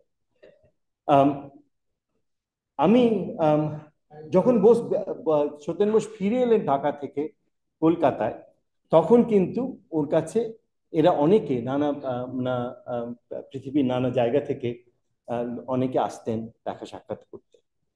ওই সময় 60-এর দশকে আমি ছিলাম কিভাবে ওর নানা ধরনের অ্যাস্ট্রোফিজিক্সে ওনার ইন্টারেস্ট হচ্ছে। এই ভদ্রলোকের সঙ্গে ওর প্রথম দেখা হয় জয়ন্ত বিষ্ণু নার্লিকার 60-এর দশকে, যখন জয়ন্ত নার্লিকার ফিরে এলেন কেমব্রিজ থেকে ফিরে আসার পর উনি সত্যেন্দ্রনাথের কাছে এসেছিলেন এবং ওদের অনেক কথাবার্তা হয়। তার কিন্তু তার অনেক আগে 64 সালে সত্যেন্দ্রনাথ কিন্তু নার্লিকার আর হয়েলের কাজ নিয়ে অনেক পড়াশোনা করে ফেলেছেন, কারণ জ্ঞান বিজ্ঞানে উনি এই লেখাটা লিখেছেন, হয়েল নার্লিকার তত্ত্ব। হয়েল নার্লিকার তত্ত্ব, নার্লিকার যেটা করেছিলেন হয়েলের সঙ্গে কেমব্রিজে, সেটা হচ্ছে যে ওরা জেনারেলিটিভিটিকে একটু জেনারেলাইজ করে একটা অল্টারনেটিভ গ্র্যাভিটির তত্ত্ব তৈরি করার চেষ্টা করেছিলেন, যাতে মার্কস প্রিন্সিপাল নিয়ে আসা যায়। এবং মার্কস প্রিন্সিপালকে ইগনোর না করে যদি আমি একটা গ্র্যাভিটির তত্ত্ব তৈরি করতে পারি, একটা জিনিস এটা করার কারণটা হচ্ছে যে জেনারেল রিলেটিভিটি কিন্তু জির যে ভ্যালু, সেটা কেন এই ভ্যালু এটা বলে না। হয়েল নার্লিকার তত্ত্বে কিন্তু জির ভ্যালুটা কেন জি, সেইটা আসে তার থেকে, এবং সেটা দেখায় যে আমাদের সারা ইউনিভার্সে যত ম্যাটার আছে তার উপর নির্ভর করে জির ভ্যালু। এইটা সত্যেন্দ্রনাথের অসম্ভব মনে লেগেছিল। হ্যাঁ, গ্র্যাভিটেশনাল কনসেপ্ট, ও এটা ওর সাংঘাতিক মনে লেগেছিল। এইবার ওই জন্য আর্লি 60s থেকে উনি এটা নিয়ে অনেক চিন্তা শুরু করেন। এটা হচ্ছে একটা লেখা, এবং এখানেও বলা হচ্ছে এই যে মানে এই লেখাটার দ্বিতীয় পাতায় যদি আমরা ব্রহ্মাংশের অর্ধাংশ উড়িয়ে দিতে পারতাম, তাহলে জির ভ্যালুটা কি হতো, এই নিয়ে উনি চিন্তা করেছেন। উনি কিন্তু রিসার্চ পেপার লিখেন নিয়ে, কিন্তু আমি জানি এখানে অনেক লোক আছে যারা হয়তো জানতে পারে আরো বেশি, আমি এটা সম্বন্ধে কিছু জানি না। উনি 67 সালে সাহা ইনস্টিটিউটে সাহা মেমোরিয়াল লেকচার দিয়েছিলেন, সেটার টাইটেল ছিল কসমোলজি। এটা কিন্তু সত্যেন্দ্রনাথ বোস কসমোলজি নিয়ে বক্তৃতা দিচ্ছেন আমি ভাবতে পারিনি, কিন্তু আমি এটা জানি যে তার আগে ওর নার্লিকার সঙ্গে কথা হয়ে গেছে, নার্লিকার ওর কার সঙ্গে কথা বলেছেন, তার আগে উনি প্রচুর পড়াশোনা করেছেন। এটা সেই মিটিং এর ছবি যেখানে D M Bose chairman, D M Bose ওকে ইন্ট্রোডিউস করলেন ইংরেজি ভাষায়, সত্যেন্দ্রনাথ পুরো আগা পাঁচতলা বাংলায় বক্তৃতা দিলেন কসমোলজির উপর, যদি নাম ছিল কসমোলজি। তারপর বক্তৃতার শেষে ডিএম বোস সবার কাছে দুঃখ প্রকাশ করে বললেন, আমি জানতাম না উনি বাংলায় বলবেন, তাহলে আমি আগে বাংলায় বলতাম। এটার গল্প আমি শুনেছি পার্থ ঘোষের কাছে। পার্থ ঘোষ ছিলেন সেদিন ঘরে, কিন্তু আমি পার্থকে জিজ্ঞেস করেছি, পার্থকে কিন্তু আমায় বলতে পারেননি কি বলেছিলেন উনি, কিন্তু এটা ওনার মনে আছে যে হয়েল নার্লিকার তত্ত্ব নিয়ে অনেক কথা হয়েছিল। তাই এখানে আমি জানি না আপনারা কেউ জানেন কিনা, আপনারা যদি কোথাও জানেন আছে, এবং সেটা কি লেখা হয়েছিল? ও গুড, এই তো তারপর টেপ করেছিলেন, ওটা টেপ করা হয়েছিল।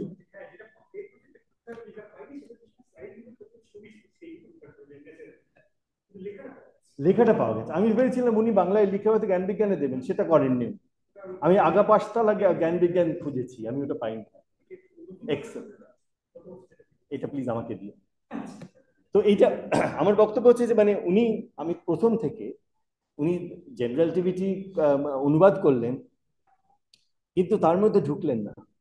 হ্যাঁ, কিন্তু ওনার চিরকালের ইন্টারেস্ট ছিল, আর সাহার সঙ্গে কথাবার্তা বলতে বলতে বলতে বলতে নানা ধরনের ওনার এরকম ধরনের ইন্টারেস্ট হয়েছিল। আমি রবীন্দ্রনাথের সঙ্গে আর যা কথা হয়েছে সে পরে আসছি, কিন্তু আমি যেটা যেটা বলতে চাই সেটা হচ্ছে যে এইটার পর কিন্তু তারপরে আরো কিছু করেছিলেন কিন্তু জানি না। কিন্তু হয়েল নার্লিকার থিওরি আমরা তো জানি যে হয়েল নার্লিকার থিওরির সঙ্গে স্টেডি স্টেট থিওরির একটা অনেক সম্পর্ক ছিল। এরপরে এটা 60-এর দশকে যখন হচ্ছে তখন স্টেডি স্টেট থিওরি খুব ফ্যাশনেবল। তারপর কসমিক মাইক্রোওয়েভ ব্যাকগ্রাউন্ডের আবিষ্কার হলো, আবিষ্কার হয়ে যাওয়ার পর বিগ ব্যাং থিওরি নিয়ে অনেক বেশি আলোচনা শুরু হলো, এবং নার্লিকারের থিওরি। তো তারপর এই হয়েল নার্লিকার থিওরি নিয়ে খুব বেশি চর্চা হয়নি অবশ্যই। সত্যেন্দ্রনাথ তারপর মারা যায়। সত্যেন্দ্রনাথের কাজের ডাইরেক্ট অ্যাপ্লিকেশন আমি আজকে সকালে আমরা শুনেছি অভিজিতের টকে, এই সব জায়গায় হতে পারে। আমি কোনো খুব বেশি বিজ্ঞান নিয়ে কথা বলবো না। আমি যেটা বলবো সেটা হচ্ছে যে প্রথম কথা হচ্ছে যে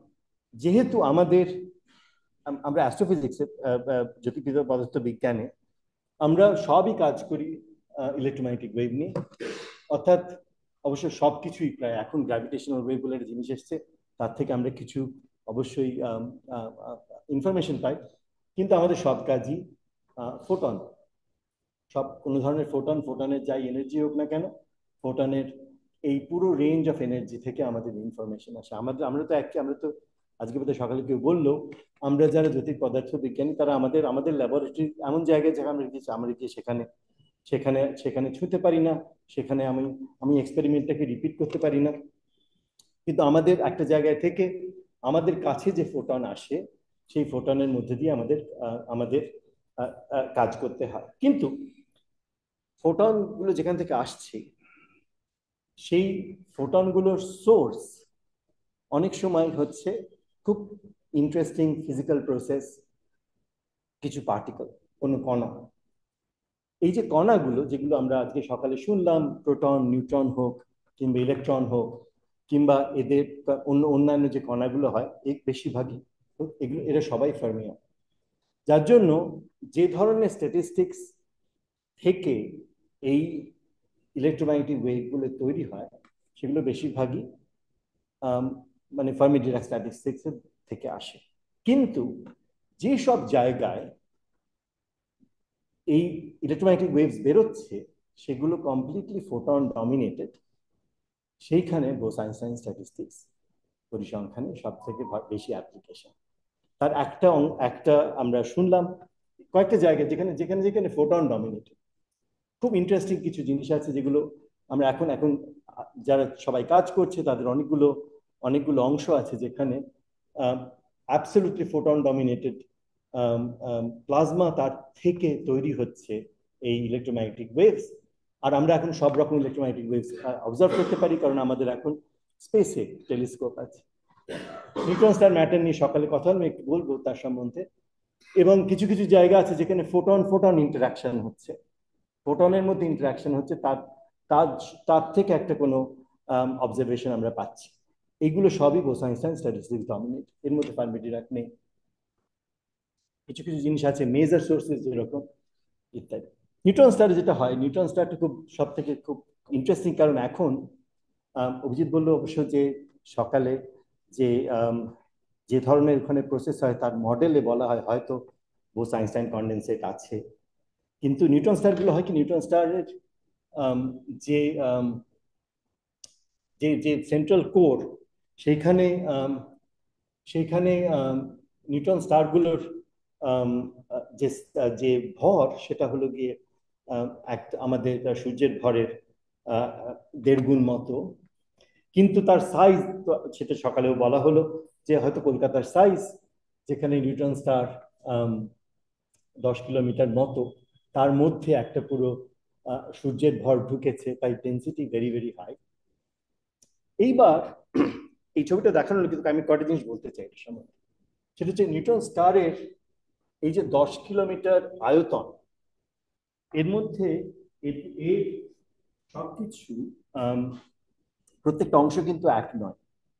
নিউট্রন স্টার যখন হয়, সকালে বলা হলো যখন একটা তারার বিস্ফোরণ হয় তখন তার মাঝখানের যে অংশটা সেটা ইমপ্লোড করে একটা নিউট্রন তারা তৈরি করলো, যেখানে আসলে সবই নিউট্রনের তৈরি। আসলে সবই তো নিউট্রন নয়, তার কারণ হচ্ছে তার যে বাইরের ক্রাস্টটা সেটা যদি নিউট্রন তৈরি হতে পারে, কিন্তু ভেতরে অনেকগুলো অংশ আছে।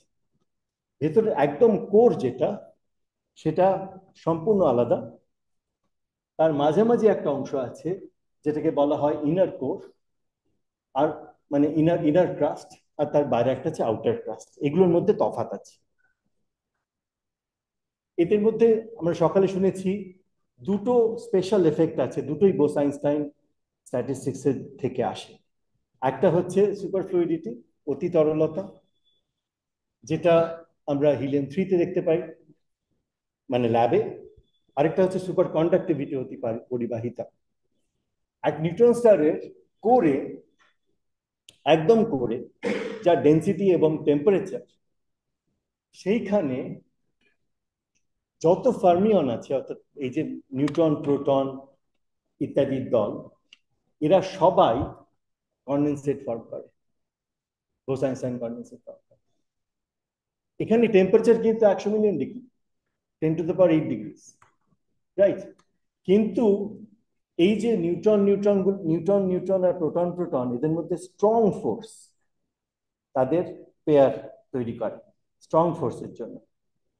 ইলেকট্রনের তো স্ট্রং ফোর্স হয় না, প্রোটন প্রোটন আর নিউট্রন নিউট্রনের যে স্ট্রং ফোর্স হয়, তাই জন্য তারা প্রোটন প্রোটন পেয়ার গুলো করে কি তৈরি করে, এটা সুপার সুপার কন্ডাক্টিং ফ্লুইড। আর নিউট্রন নিউট্রন পেয়ার হয় সুপার ফ্লুইড। তাই কোরটা, নিউট্রন স্টারের কোরটা বোথ সুপার ফ্লুইড এবং সুপার কন্ডাক্টিং, এবং এই দুটোই হচ্ছে বোস-আইনস্টাইন স্ট্যাটিস্টিক্সের জন্য। কারণ ফার্মিয়নরা পেয়ার ফর্ম করলে সেগুলো বোসন হিসেবে ব্যবহার করে, কারণ তাদের চার্জ থাকে না এবং তাদের স্ট্যাটিস্টিক্সটা বোস-আইনস্টাইন স্ট্যাটিস্টিক্স ফলো করে।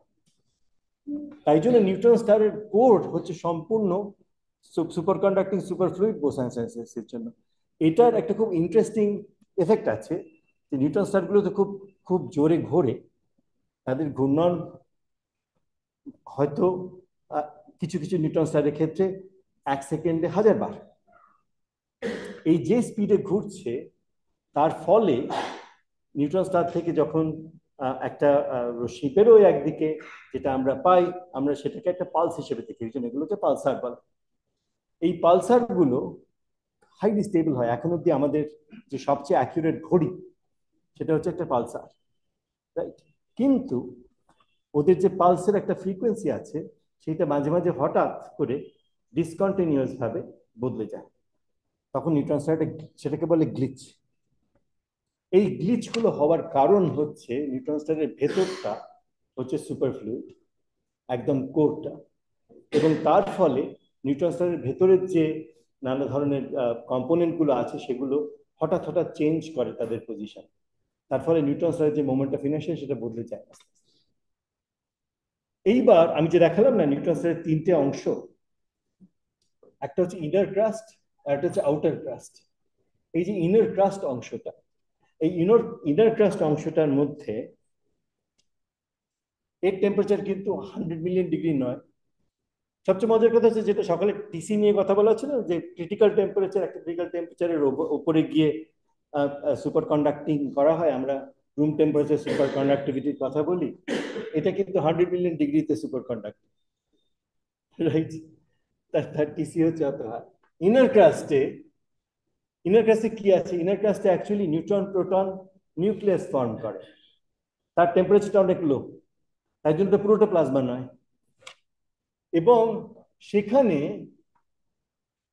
শুধু নিউট্রন নিউট্রন পেয়ার পাওয়া যায়, তাই জন্য শুধু সুপার ফ্লুইড, সুপার কন্ডাক্টিং নয়। প্রোটন গুলো নিউট্রনের সঙ্গে বদ্ধ, কারণ নিউট্রন স্টারটা আসলে বেশি নিউট্রন, তো প্রোটন খুব কম। কিছু কিছু প্রোটন আছে যেখানে নিউট্রন এবং প্রোটন একসঙ্গে হয়ে সেই পেয়ার গুলো ফর্ম করে, সেগুলো আসলে অ্যাকচুয়ালি নিউক্লিয়াসের মতো, মানে হাইড্রোজেন নিউক্লিয়াস। আর এইখানে এই যে মানে আইসোটোপ, আর আসলে যে নিউট্রন গুলো আছে, নিউট্রন নিউট্রন পেয়ার ভর্তি, এবং সেগুলো সমস্ত এগেন স্ট্রং ফোর্সের জন্য, আর ইলেকট্রনরা তো পেয়ার করে। সেই জন্য মাঝখানে হচ্ছে কি সুপার ফ্লুইড এবং সুপার কন্ডাক্টিং, তারপর একটা লেয়ার আছে সেটা সুপার ফ্লুইড, শুধু সুপার কন্ডাক্টিং নয়, আর আউটার ক্রাস্টে সব নিউট্রন আর প্রোটন বাউন্ডেড নিউক্লিয়ার, তা সেখানে কিন্তু সুপার কন্ডাক্টিংও নয়, সুপার ফ্লুইডও নয়। এবার এরকম একটা জিনিস 10 কিলোমিটার কলকাতা সাইজ, সেটা ঘুরছে সেকেন্ডে 1000 বার, এর থেকে নানা ধরনের ইন্টারেস্টিং জিনিস হয়। মাঝখানে হলো কি সুপার কন্ডাক্টিং সুপার ফ্লুইড, তার থেকে একটা কারেন্ট জেনারেট হলে সেটা থামে না, তার মাঝখানে সুপার ফ্লুইড, আর মাঝখানে আর একদম বাইরে তার নয়। এর থেকে অনেক ইন্টারেস্টিং জিনিস পাওয়া যাচ্ছে আজকাল। এবং আমি অবজারভেশনের মধ্যে যাব না, কিন্তু এই গত 3-4 বছরে দুটো এক্সপেরিমেন্ট হয়েছে যার থেকে আমরা এই যে বোস-আইনস্টাইন কনডেনসেশন এবং বোস-আইনস্টাইন স্ট্যাটিস্টিক্স অ্যাপ্লাই করে এইসব জায়গায় খুব ভালো করে জানতে পেরেছি। একটা হচ্ছে স্পেস স্টেশনে একটা খুব সুন্দর এক্সপেরিমেন্ট আছে যার নাম নাইসার। নাইসারের কিছু অসম্ভব সুন্দর অবজারভেশন হয়েছে, যার থেকে নিউট্রন স্টার ম্যাটারের কিছু মডেল পাওয়া যায়। আর 2 নম্বর হচ্ছে লাইগোর গ্র্যাভিটেশনাল ওয়েভস। লাইগোর গ্র্যাভিটেশনাল ওয়েভস এখন অব্দি প্রায় 100 খানেক গ্র্যাভিটেশনাল ওয়েভ আজ অব্দি আবিষ্কার হয়েছে।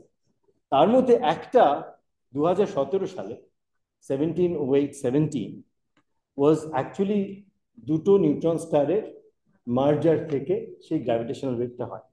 এবং এরকম তিনটে হয়েছে এখন অব্দি, কিন্তু এই 2017 সালেরটা হয়েছিল কি এমন একটা সময় যখন অনেক অন্যান্য টেলিস্কোপ এই এই এই মার্জারটাকে অবজার্ভ করছিল, এই জায়গাটাকে অবজার্ভ করছিল, যার ফলে এবং তারপরে অবজার্ভ করতে পেরেছিল gamma ray telescope, X ray telescope, radio telescope, optical telescope, অনেক রকম টেলিস্কোপ দিয়ে। এবং কারণ ওই সময় মানে একটা গ্যামারে বার্স্ট হয়, সেই গ্যামারে বার্স্টের ফলে আমরা জানতে পারি এক্স্যাক্টলি কোথা থেকে সেই গ্র্যাভিটেশনাল ওয়েভটা আসছে। গ্র্যাভিটেশনাল ওয়েভ নর্মালি কোথা থেকে আসছে বোঝা যায় না, কিন্তু এক্ষেত্রে জানা গেছিল। এই 100টা আমরা যে লাইগো সোর্স এখন অব্দি জানি, তার মধ্যে একটাই আমরা জেনেছি এক্স্যাক্টলি কোন তারাটা থেকে এসছে, মানে কোন কোন কোন কোন জায়গাটা থেকে এসছে। এবং সেইটাকে স্টাডি করে এখন নিউট্রন স্টারের ভেতরের ম্যাটার সম্বন্ধে অনেক, আজ অব্দি বোধ হয় এই বছর হলো, 7 বছর হলো 1500খানা পেপার বেরিয়েছে। তার অরিজিনাল পেপারটার 20,000 অথর ছিল বোধ হয় না। তো মানে এটা হাইলি স্টাডিড একটা সোর্স। এবং আমি এখন মনে করি যে মানে এরকম ধরনের নিউট্রন স্টার মার্জার থেকে আরো অনেক আমরা জানতে পারবো নিউট্রন স্টার ম্যাটার সম্বন্ধে, এবং Bose-Einstein statistics will feature in a big way সেখানে। সেই জন্য এটা একটা সবচেয়ে বড় অংশ। আরেকটা ছোট্ট জিনিস আমি বলতে চাই যে অনেকগুলো সোর্স আছে, সেগুলো মেজার হিসেবে দেখা যায়। এখন স্টার ফর্মিং রিজন যেগুলো, এটা মনোস্টারের একটা অংশ, যেখানে নতুন স্টার তৈরি হচ্ছে। নতুন স্টার যখন তৈরি হয় তখন স্টারগুলো টেম্পারেচার প্রায় 30-40 হাজার ডিগ্রি, এবং তার চারপাশে যে নেবুলা সেগুলো হাইলি আয়নাইজড হয়ে যায়। তাই জন্য এক্স্যাক্টলি ঠিক কন্ডিশনস তৈরি হয় ফর মাইক্রোওয়েভ লেজার্স বা মেজার্স, রাইট? আর এইখানে এই মেজার সোর্সগুলো এসেনশিয়ালি বোস-আইনস্টাইন স্ট্যাটিস্টিক্সদের মানে ডিসক্রাইব করতে হয়। তাই জন্য এখানে এই যে মেজার সোর্সগুলো, যেখানে মেজার সোর্স আছে না কেন, মেজার সোর্সগুলো আমাদের খুব কাজে লাগে। ইনফ্যাক্ট খুব মেজার সোর্স দিয়ে কোনো সোর্সের ডিস্টেন্স মাপতে গেলে কত দূরত্ব তার, সেটা মেজার সোর্স দিয়ে খুব সুন্দরভাবে করা যায়। সেই জন্য কিন্তু সেখানে বোস-আইনস্টাইন স্ট্যাটিস্টিক্স একটা বড় অংশ। আর আমি অন্যগুলোর মধ্যে যাচ্ছি না, যেমন গ্যামারে বার্স্ট জিনিসটা আসলে কি? গ্যামারে বার্স্ট হচ্ছে দুটো নিউট্রন স্টার, আমরা অনেক রকম 2-3 রকমের গ্যামারে বার্স্ট আছে, কিন্তু যেটা সব থেকে ইন্টারেস্টিং গ্যামারে বার্স্ট, সেটাও আসে দুটো নিউট্রন স্টারের মার্জার থেকে, যেটা থেকে আমি গ্র্যাভিটেশনাল ওয়েভ সোর্সটা বললাম ওরকম ধরনের। এবং সেইখানে যখন এরকম দুটো নিউট্রন স্টারের মার্জার হয়, তার থেকে হাইলি কলিমেটেড জেট বেরোয়। এই জেটগুলোর স্পিড প্রায় 99% দ্য স্পিড অফ লাইট। এবং এই যে জেটগুলো তৈরি হচ্ছে, যেখান থেকে জেটগুলো বেরোচ্ছে, সেই যে প্লাজমাটা, সেটা সম্পূর্ণ ফোটন ডমিনেটেড। এবং সেইগুলোকে ফিজিক্সে লিখতে গেলে শুরু করতে হয় আমাদের বোস-আইনস্টাইন স্ট্যাটিস্টিক্স। তো গ্যামারে বার্স্ট মডেলিং বোস-আইনস্টাইন স্ট্যাটিস্টিক্স ছাড়া করা যায় না। এখানে এতে ফার্মিয়নের কোনো রোল নেই, এই যে জেট ফিজিক্স এটা। আর এই ধরনের হাই এনার্জি জেট যেসব অংশে আছে, মানে এমনকি এজিএম ফিজিক্সে সুপারম্যাসিভ ব্ল্যাক হোল গ্যালাক্সির মাঝখানে, তার চারপাশে একদম চারপাশে যে অংশটা যেখান থেকে জেট বেরোয়, সেগুলোর মডেলিং করতে বোস-আইনস্টাইন স্ট্যাটিস্টিক্স বা এরকম ধরনের জিনিস লাগে। তাই জন্য এখন আমরা জানি যে বোস-আইনস্টাইন স্ট্যাটিস্টিক্সের সব থেকে বেশি অ্যাপ্লিকেশন হচ্ছে এই ধরনের হাই এনার্জি ফিনোমিনা, যেগুলো সত্যেন বোসের জীবদ্দশায় আমরা এদের কথা জানতামই না। আমরা তখন গামারে বার্স্টের কথা জানতাম না। পালসারই আবিষ্কার হয়েছে 60-এর দশকের শেষে। আমরা এরকম ধরনের মেজার সোর্স প্রথম আবিষ্কার হয়েছে 95-96 সালে। এসব কথা জানতাম না যে সত্যি এরকম ধরনের সোর্সগুলোতে বোস-আইনস্টাইন স্ট্যাটিস্টিক্সের অ্যাপ্লিকেশন হয় এগুলো জানতাম। আমি এখানে এই বিজ্ঞান সম্বন্ধে বলবো। আমি ফাইনালি একটা কথা বলবো, সেটা হচ্ছে যে সত্যেন্দ্রনাথের এই যে বাংলায় লেখা এবং সত্যেন্দ্রনাথের সবার সঙ্গে ইন্টারাক্ট করে বিজ্ঞান সম্বন্ধে একটা উত্তেজনা তৈরি করা, এটার আমার কাছে সব থেকে ইম্পর্টেন্ট তার কনসিকুয়েন্স হচ্ছে রবীন্দ্রনাথের বিশ্ব পরিচয়। রবীন্দ্রনাথের বিশ্ব পরিচয় কিন্তু সত্যেন্দ্রনাথ বোসকে ডেডিকেট করা। কেন? সত্যেন্দ্রনাথের সঙ্গে কি রবীন্দ্রনাথের সম্পর্ক ছিল কোন রকম? রবীন্দ্রনাথের সঙ্গে আমরা জগদীশচন্দ্রের সম্পর্কের কথা জানি। ওরা প্রায় প্রতি রোববার আড্ডা মারতেন কয়েক বছর ধরে। ওদের মধ্যে অনেক কথাবার্তা হয়েছিল। সত্যেন্দ্রনাথের সঙ্গে রবীন্দ্রনাথের কিন্তু কবার দেখা হয়েছিল আমরা হাতে গুনে বলতে পারি। ইনফ্যাক্ট যখন গল্প আছে, যখন আইনস্টাইনের সঙ্গে রবীন্দ্রনাথের প্রথম সাক্ষাৎ, আইনস্টাইন জিজ্ঞেস করছেন বোস কেমন আছে, বোসে বলতেন বোধহয় তখন তখন রবীন্দ্রনাথ কার কথা বলছেন জানতেন না। তখন সঙ্গে প্রশান্ত মহালনবিশ ছিলেন, রবীন্দ্রনাথের সঙ্গে যাচ্ছেন, প্রশান্ত মহালনবিশ রবীন্দ্রনাথকে বললেন সত্যেন বোসের কথা। এই থেকে শুরু। এবং তারপর রবীন্দ্রনাথ ফিরে এসে কিন্তু সত্যেন্দ্রনাথের সঙ্গে চিঠিপত্র আদান প্রদান শুরু করেন। তার কিছু চিঠি আছে, সেই নিয়ে অনেক লেখালেখি হয়েছে। একসময় সত্যেন্দ্রনাথকে বিশ্বভারতীতে 2-3 বার ওকে নিয়ে আসা হয়েছে। উনি চীনা ভবনের ইনগরেশনে এসেছেন, আর এটাতে আসতে পারেন এগুলো জানি। পরে অবশ্য উনি উপাচার্য হয়েছিলেন বিশ্বভারতীর, কিন্তু রবীন্দ্রনাথের মারা যাওয়ার পর। কিন্তু এই যে রবীন্দ্রনাথের মহাবিশ্ব সম্বন্ধে আগ্রহ, এটার মধ্যে কিন্তু সত্যেন্দ্রনাথের একটা বিরাট অংশ আছে। তাই জন্য এগুলো লেখা, যে বইখানে তোমার নামের সঙ্গে যুক্ত করছি, বলা বাহুল্য, আমি এটা তোমার যোগ্য হয়তো হবে না, এইসব বলছেন উনি, রবীন্দ্রনাথ বলছেন সত্যেন্দ্রনাথকে। তার মানে সত্যেন্দ্রনাথের কাজের সম্বন্ধে উনি অনেক কিছু জেনে ফেলেছেন তখন। এবং এটা তারপর উনি এক জায়গায় বলছেন যে কেন উনি বিশ্ব পরিচয় লিখছেন। এবং এটা ঠিক যে বিশ্ব পরিচয়ের অর্ধেকটা কিন্তু জ্যোতির পদার্থবিদ্যা। এবং 1938 সালে উনি এই বইটা লিখেছেন, তখনকার জ্যোতির্বিজ্ঞানে যা হচ্ছে সমস্ত আছে বই। এবং এটা উনি বলছেন এক জায়গায়, যে উনি শুধু সত্যেন্দ্রনাথের সঙ্গে কথাবার্তা বলা নয়, সত্যেন্দ্রনাথের বেশ কিছু ছাত্র আমাকে সাহায্য করেছেন এগুলো লিখতে। এবং সত্যেন্দ্রনাথের ছাত্রদের সঙ্গে ওর যোগাযোগ প্রচুর হয়েছে। তারা ওকে বুঝিয়েছেন যে কিভাবে এই থিওরিগুলো আস্তে আস্তে আসছে, ইলেকট্রোম্যাগনেটিক রেডিয়েশনের থিওরি এবং এবং তখনকার জ্যোতির্বিজ্ঞানের থিওরি। এবং এই যে একজন মহাবিজ্ঞানী একজন মহাকবিকে ইন্সপায়ার করতে পারেন এরকম একটা বই লেখার জন্য, আমি মনে করি আমাদের এই এই এই সভায় সেইটাকে অ্যাকনলেজ করাটা ভীষণ দরকার।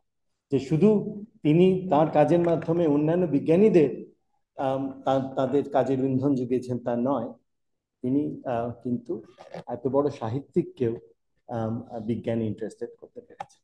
এখানে আমি শেষ করছি।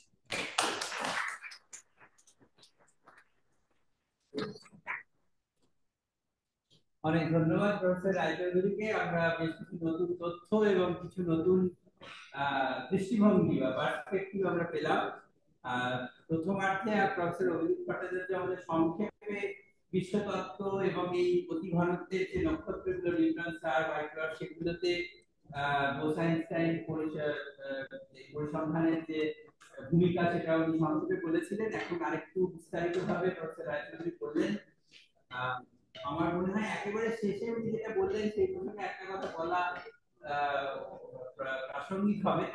সেটা হলো যে যখন প্রফেসর রায়চৌধুরী প্রেসিডেন্সি বিশ্ববিদ্যালয়ে এসে পদার্থবিদ্যার প্রধান এবং সায়েন্সের ডিন হলেন, তখন প্রেসিডেন্সিতে যে জেনারেল ইলেকটিভ বা জি বলে কিছু কোর্স চালু হয়, যেটা তৎকালীন যে পাস কোর্স তার আগে যা ছিল সেটা একটা অল্টারনেটিভ হিসেবে, এবং সেখানে একটা কোর্স পড়ানো হতো যেটা প্রফেসর রায়চৌধুরী এবং তৎকালীন যিনি উপাচার্য ছিলেন প্রফেসর মালবিকা সরকার, ওনারা একসাথে পড়িয়েছেন। পরবর্তীকালে প্রফেসর রায়চৌধুরীর সাথে হিসেবে পড়িয়েছে, আমি পড়িয়েছি অল্প স্বল্প, আর এখানে সম্মিলিত আছে, সম্মিলিত বোধহয় একবার পড়িয়েছে।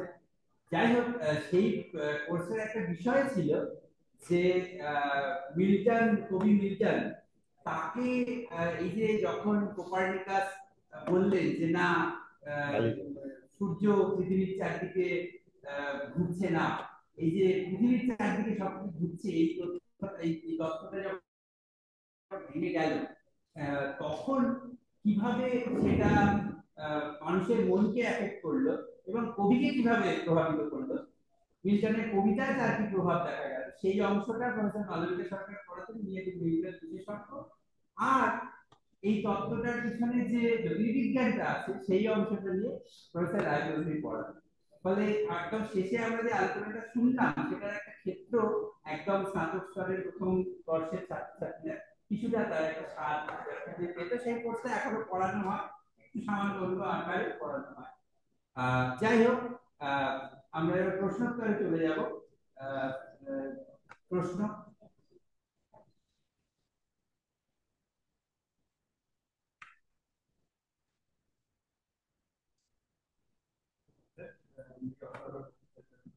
আমার দুটো প্রশ্ন আছে। একটা প্রশ্ন হচ্ছে যে বোসাইন্সটাইন কনডেনসেশনের কথা বলে আপনি নিউটনকে অধ্যয়ন করেন, তার যে ডিটেইলস আছে সেই সম্পর্কে যদি একটু বিস্তারিত বলেন। এবং দু নম্বর প্রশ্ন হচ্ছে যে রিসেন্টলি বোসন স্টার সম্পর্কে একটা আলোচনা শোনা যাচ্ছে এবং গবেষণা হচ্ছে, সেই সম্পর্কে যদি কিছু বলেন। তো বোস-আইনস্টাইন কনডেনসেশনে ডাইরেক্টলি তো তার অবজারভেশন তো হতে পারে না, তারার মধ্যে আমি দেখতে পাই না। কিন্তু এটা কিন্তু আমরা প্রথমে সূর্যের কথা বলি।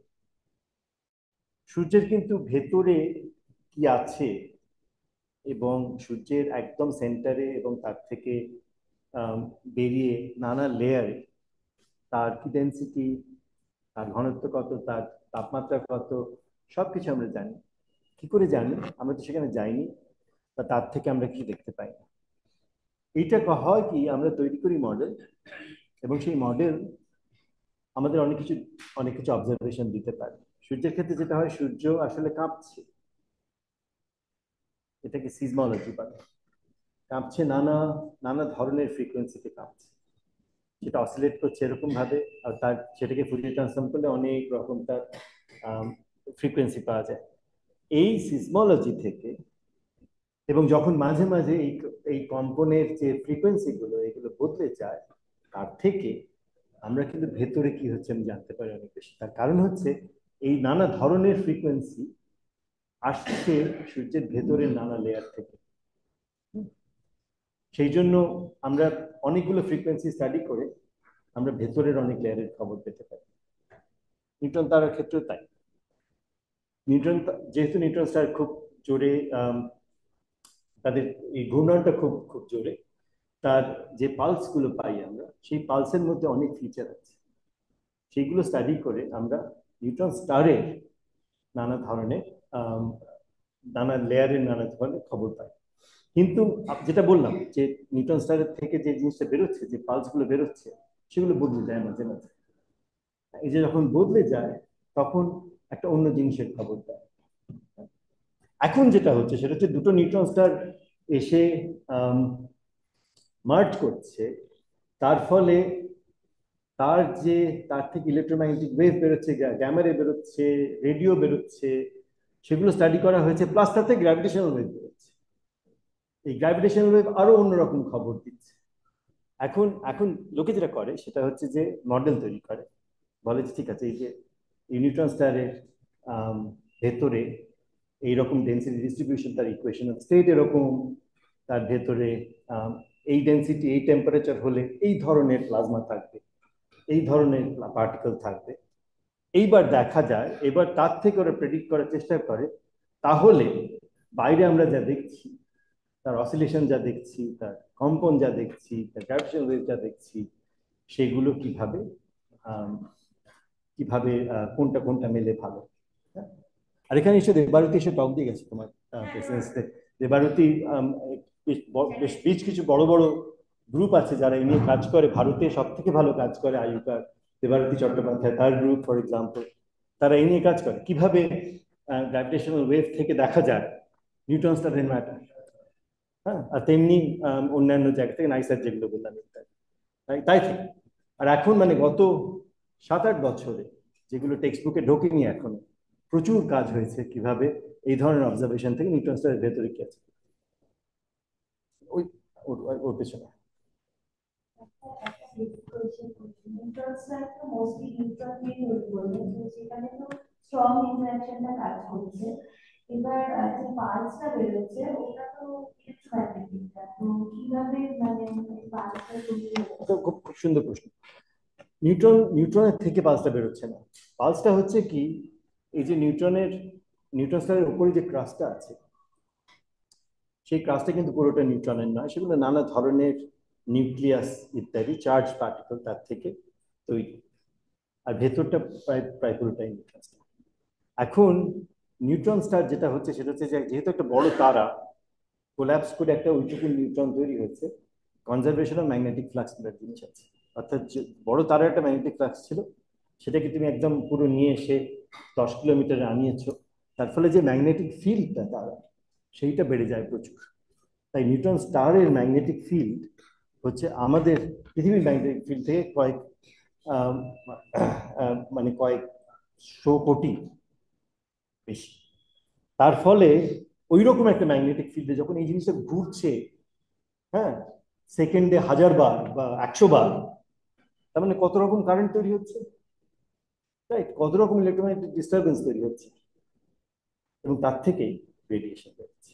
এবং সেই রেডিয়েশন অনেকটাই রেডিওতে বেরোয়। আবার অন্য নিউট্রন স্টার থেকে আমরা আলো দেখতে পাই, অপটিক্যাল লাইট দেখতে পাই, আমরা আরো হাই রেডিয়েশন দেখতে পারি। সেগুলো সবই নির্ভর করছে কোন কোন পার্টিকেল এই ম্যাগনেটিক ফিল্ডের মধ্যে দিয়ে চলাফেরা করছে। বাইরে ম্যাগনেটিক ফিল্ডটা তৈরি হচ্ছে, হ্যাঁ, মানে আমরা তো জিনিসটাকে কম্প্রেস করে ছোট্ট করে দিয়েছি, তাই ওই ম্যাগনেটিক ফ্লাক্স লাইনগুলো ধরে রেখেছি আমরা, তার ফলে বাইরেটা ম্যাগনেটিক।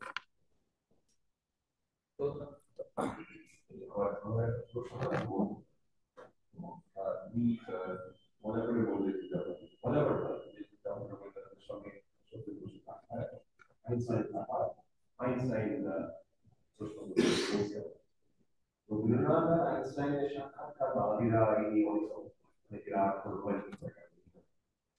জগদীশের সঙ্গে আইনস্টাইন 1927 লিগ অফ নেশনসে সেখানে প্যারিসে দুজনেরই হ্যাঁ মেম্বার করা হয়। হ্যাঁ হ্যাঁ। তোমার কথাটা শুনে আমার ভাবছিলাম আইনস্টাইন তুমি আর ওই বোস একা এক কি না? না না, জিজ্ঞেস করে না, ওকে জিজ্ঞেস করেছেন। হতে পারে না। আমার অক্সফোর্ডের প্রথম টিউটর আমাকে জিজ্ঞেস করেছিলেন, আচ্ছা তুমি যে বোস সায়েন্সের কথা বলছো, এই বোসই কি ইয়ে আর্মি জোগাড় করে ব্রিটিশদের সঙ্গে ঝগড়া করতে গেছিল? জানতো না বোস জিনিসটা, বোস যে এতগুলো আছে। ঘরে কটা রাইচুর সেও বটে।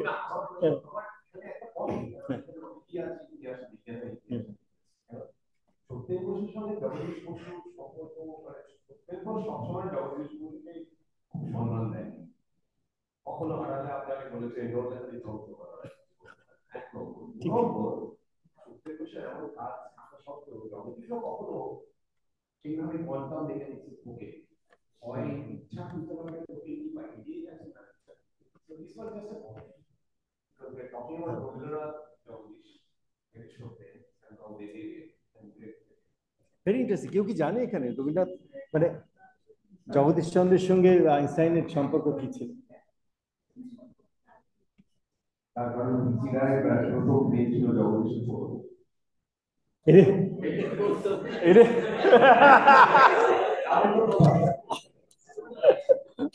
ইন্টারেস্টিং। এরা গৌতমই পারে একমাত্র, গৌতমই পারে একমাত্র এই ধরনের কথা।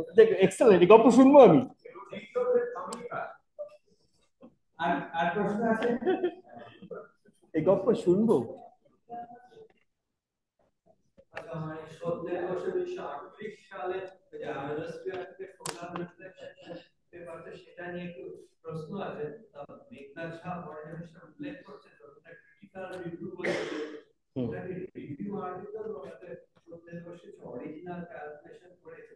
আর আমরা জানি না, ওটা রিভিউ আর্টিকেল নয়, ওটা অরিজিনাল ক্যালকুলেশন। আচ্ছা, আমরা জানি যে মানে কোনো একটা ইলেকট্রোম্যাগনেটিক ওয়েভের ফ্রিকোয়েন্সি প্লাজমা ফ্রিকোয়েন্সি যে কম হলে সেটা পেনিট্রেট করবে না, টোটাল ইন্টারনাল রিফ্লেকশন হবে। এই জন্য ওই কাজটা প্রথম ম্যাগলুই নাকি করেছে। মানে সত্যেন বসু তো মানে that was already done, Satyen Bose সেটার অ্যাপ্লিকেশন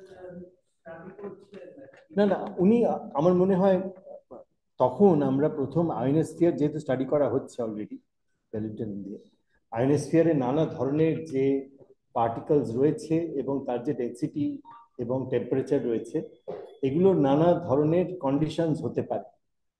আমার ধারণা ওরা সবাই চিন্তা করছিলেন একটাই কি উপায় আছে, মানে ওখানে টোটাল ইন্টারনাল রিফ্লেকশন হওয়া, নাকি নানা ধরনের ওয়েভলেংথ বা এনার্জি রে নানা ভাবে রিফ্লেক্টেড হতে পারে। যদি স্পিসিসটা মিক্স থাকে নানা ধরনের, তাই জন্য মানে what is the most important factor for total internal reflection. আর ওই সময় ওদের অনেক শিশির মিত্র হ্যাঁ, অ্যাবসলিউটলি কাজ করছে। শিশির মিত্রের সঙ্গে কি ওনাদের কোনো ইন্টারাকশন? খুব ইন্টারেস্টিং, আমি জানি না, আমি এটা একেবারেই আমি দিলে তো এটা আপনি বলতে পারবেন। এবং তোমাদের শিশির মিত্র নিয়ে মানে তোমার বইয়েই খানিক কথা আছে তো। হ্যাঁ,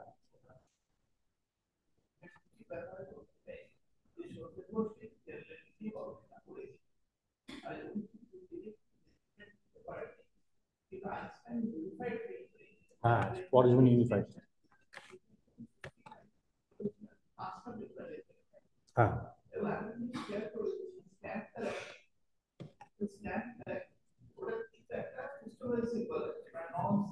right, true true true true, কোথায় গেল? হ্যাঁ,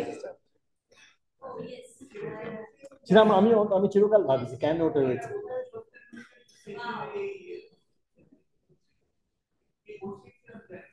হ্যাঁ, 94 স্যার, 94 একজন একটা কিন্তু আসলে 10 করে।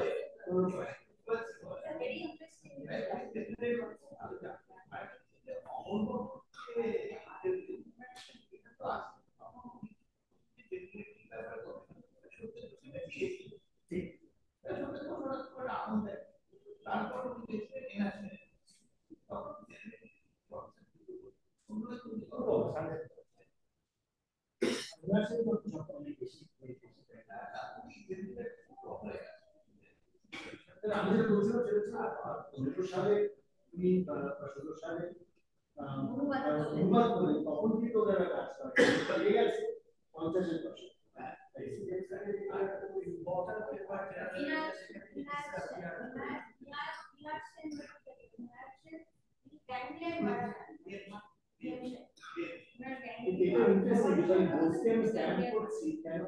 আমি ওখানে অন্য ইকুয়েশন দিই।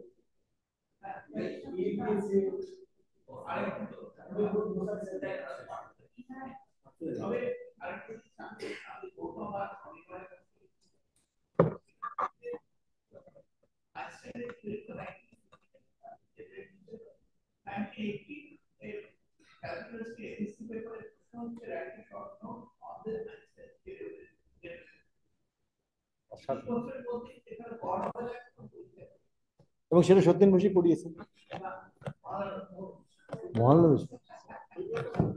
মহানবী রিভিউ মানে প্রিফেস লিখেছেন। হ্যাঁ,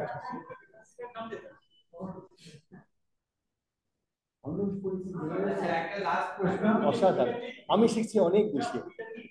হ্যাঁ হ্যাঁ, এটা হতে পারে। আমি বলছি যে ওরা অনুবাদ করতে গিয়ে কেন কাজ করেনি তাই নিয়ে, মরণমী ওটার প্রিফেস লিখতে গিয়ে অনেক বেশি ইন্টারেস্টেড হয়ে পড়েছে এবং তারপর পড়া। Very good.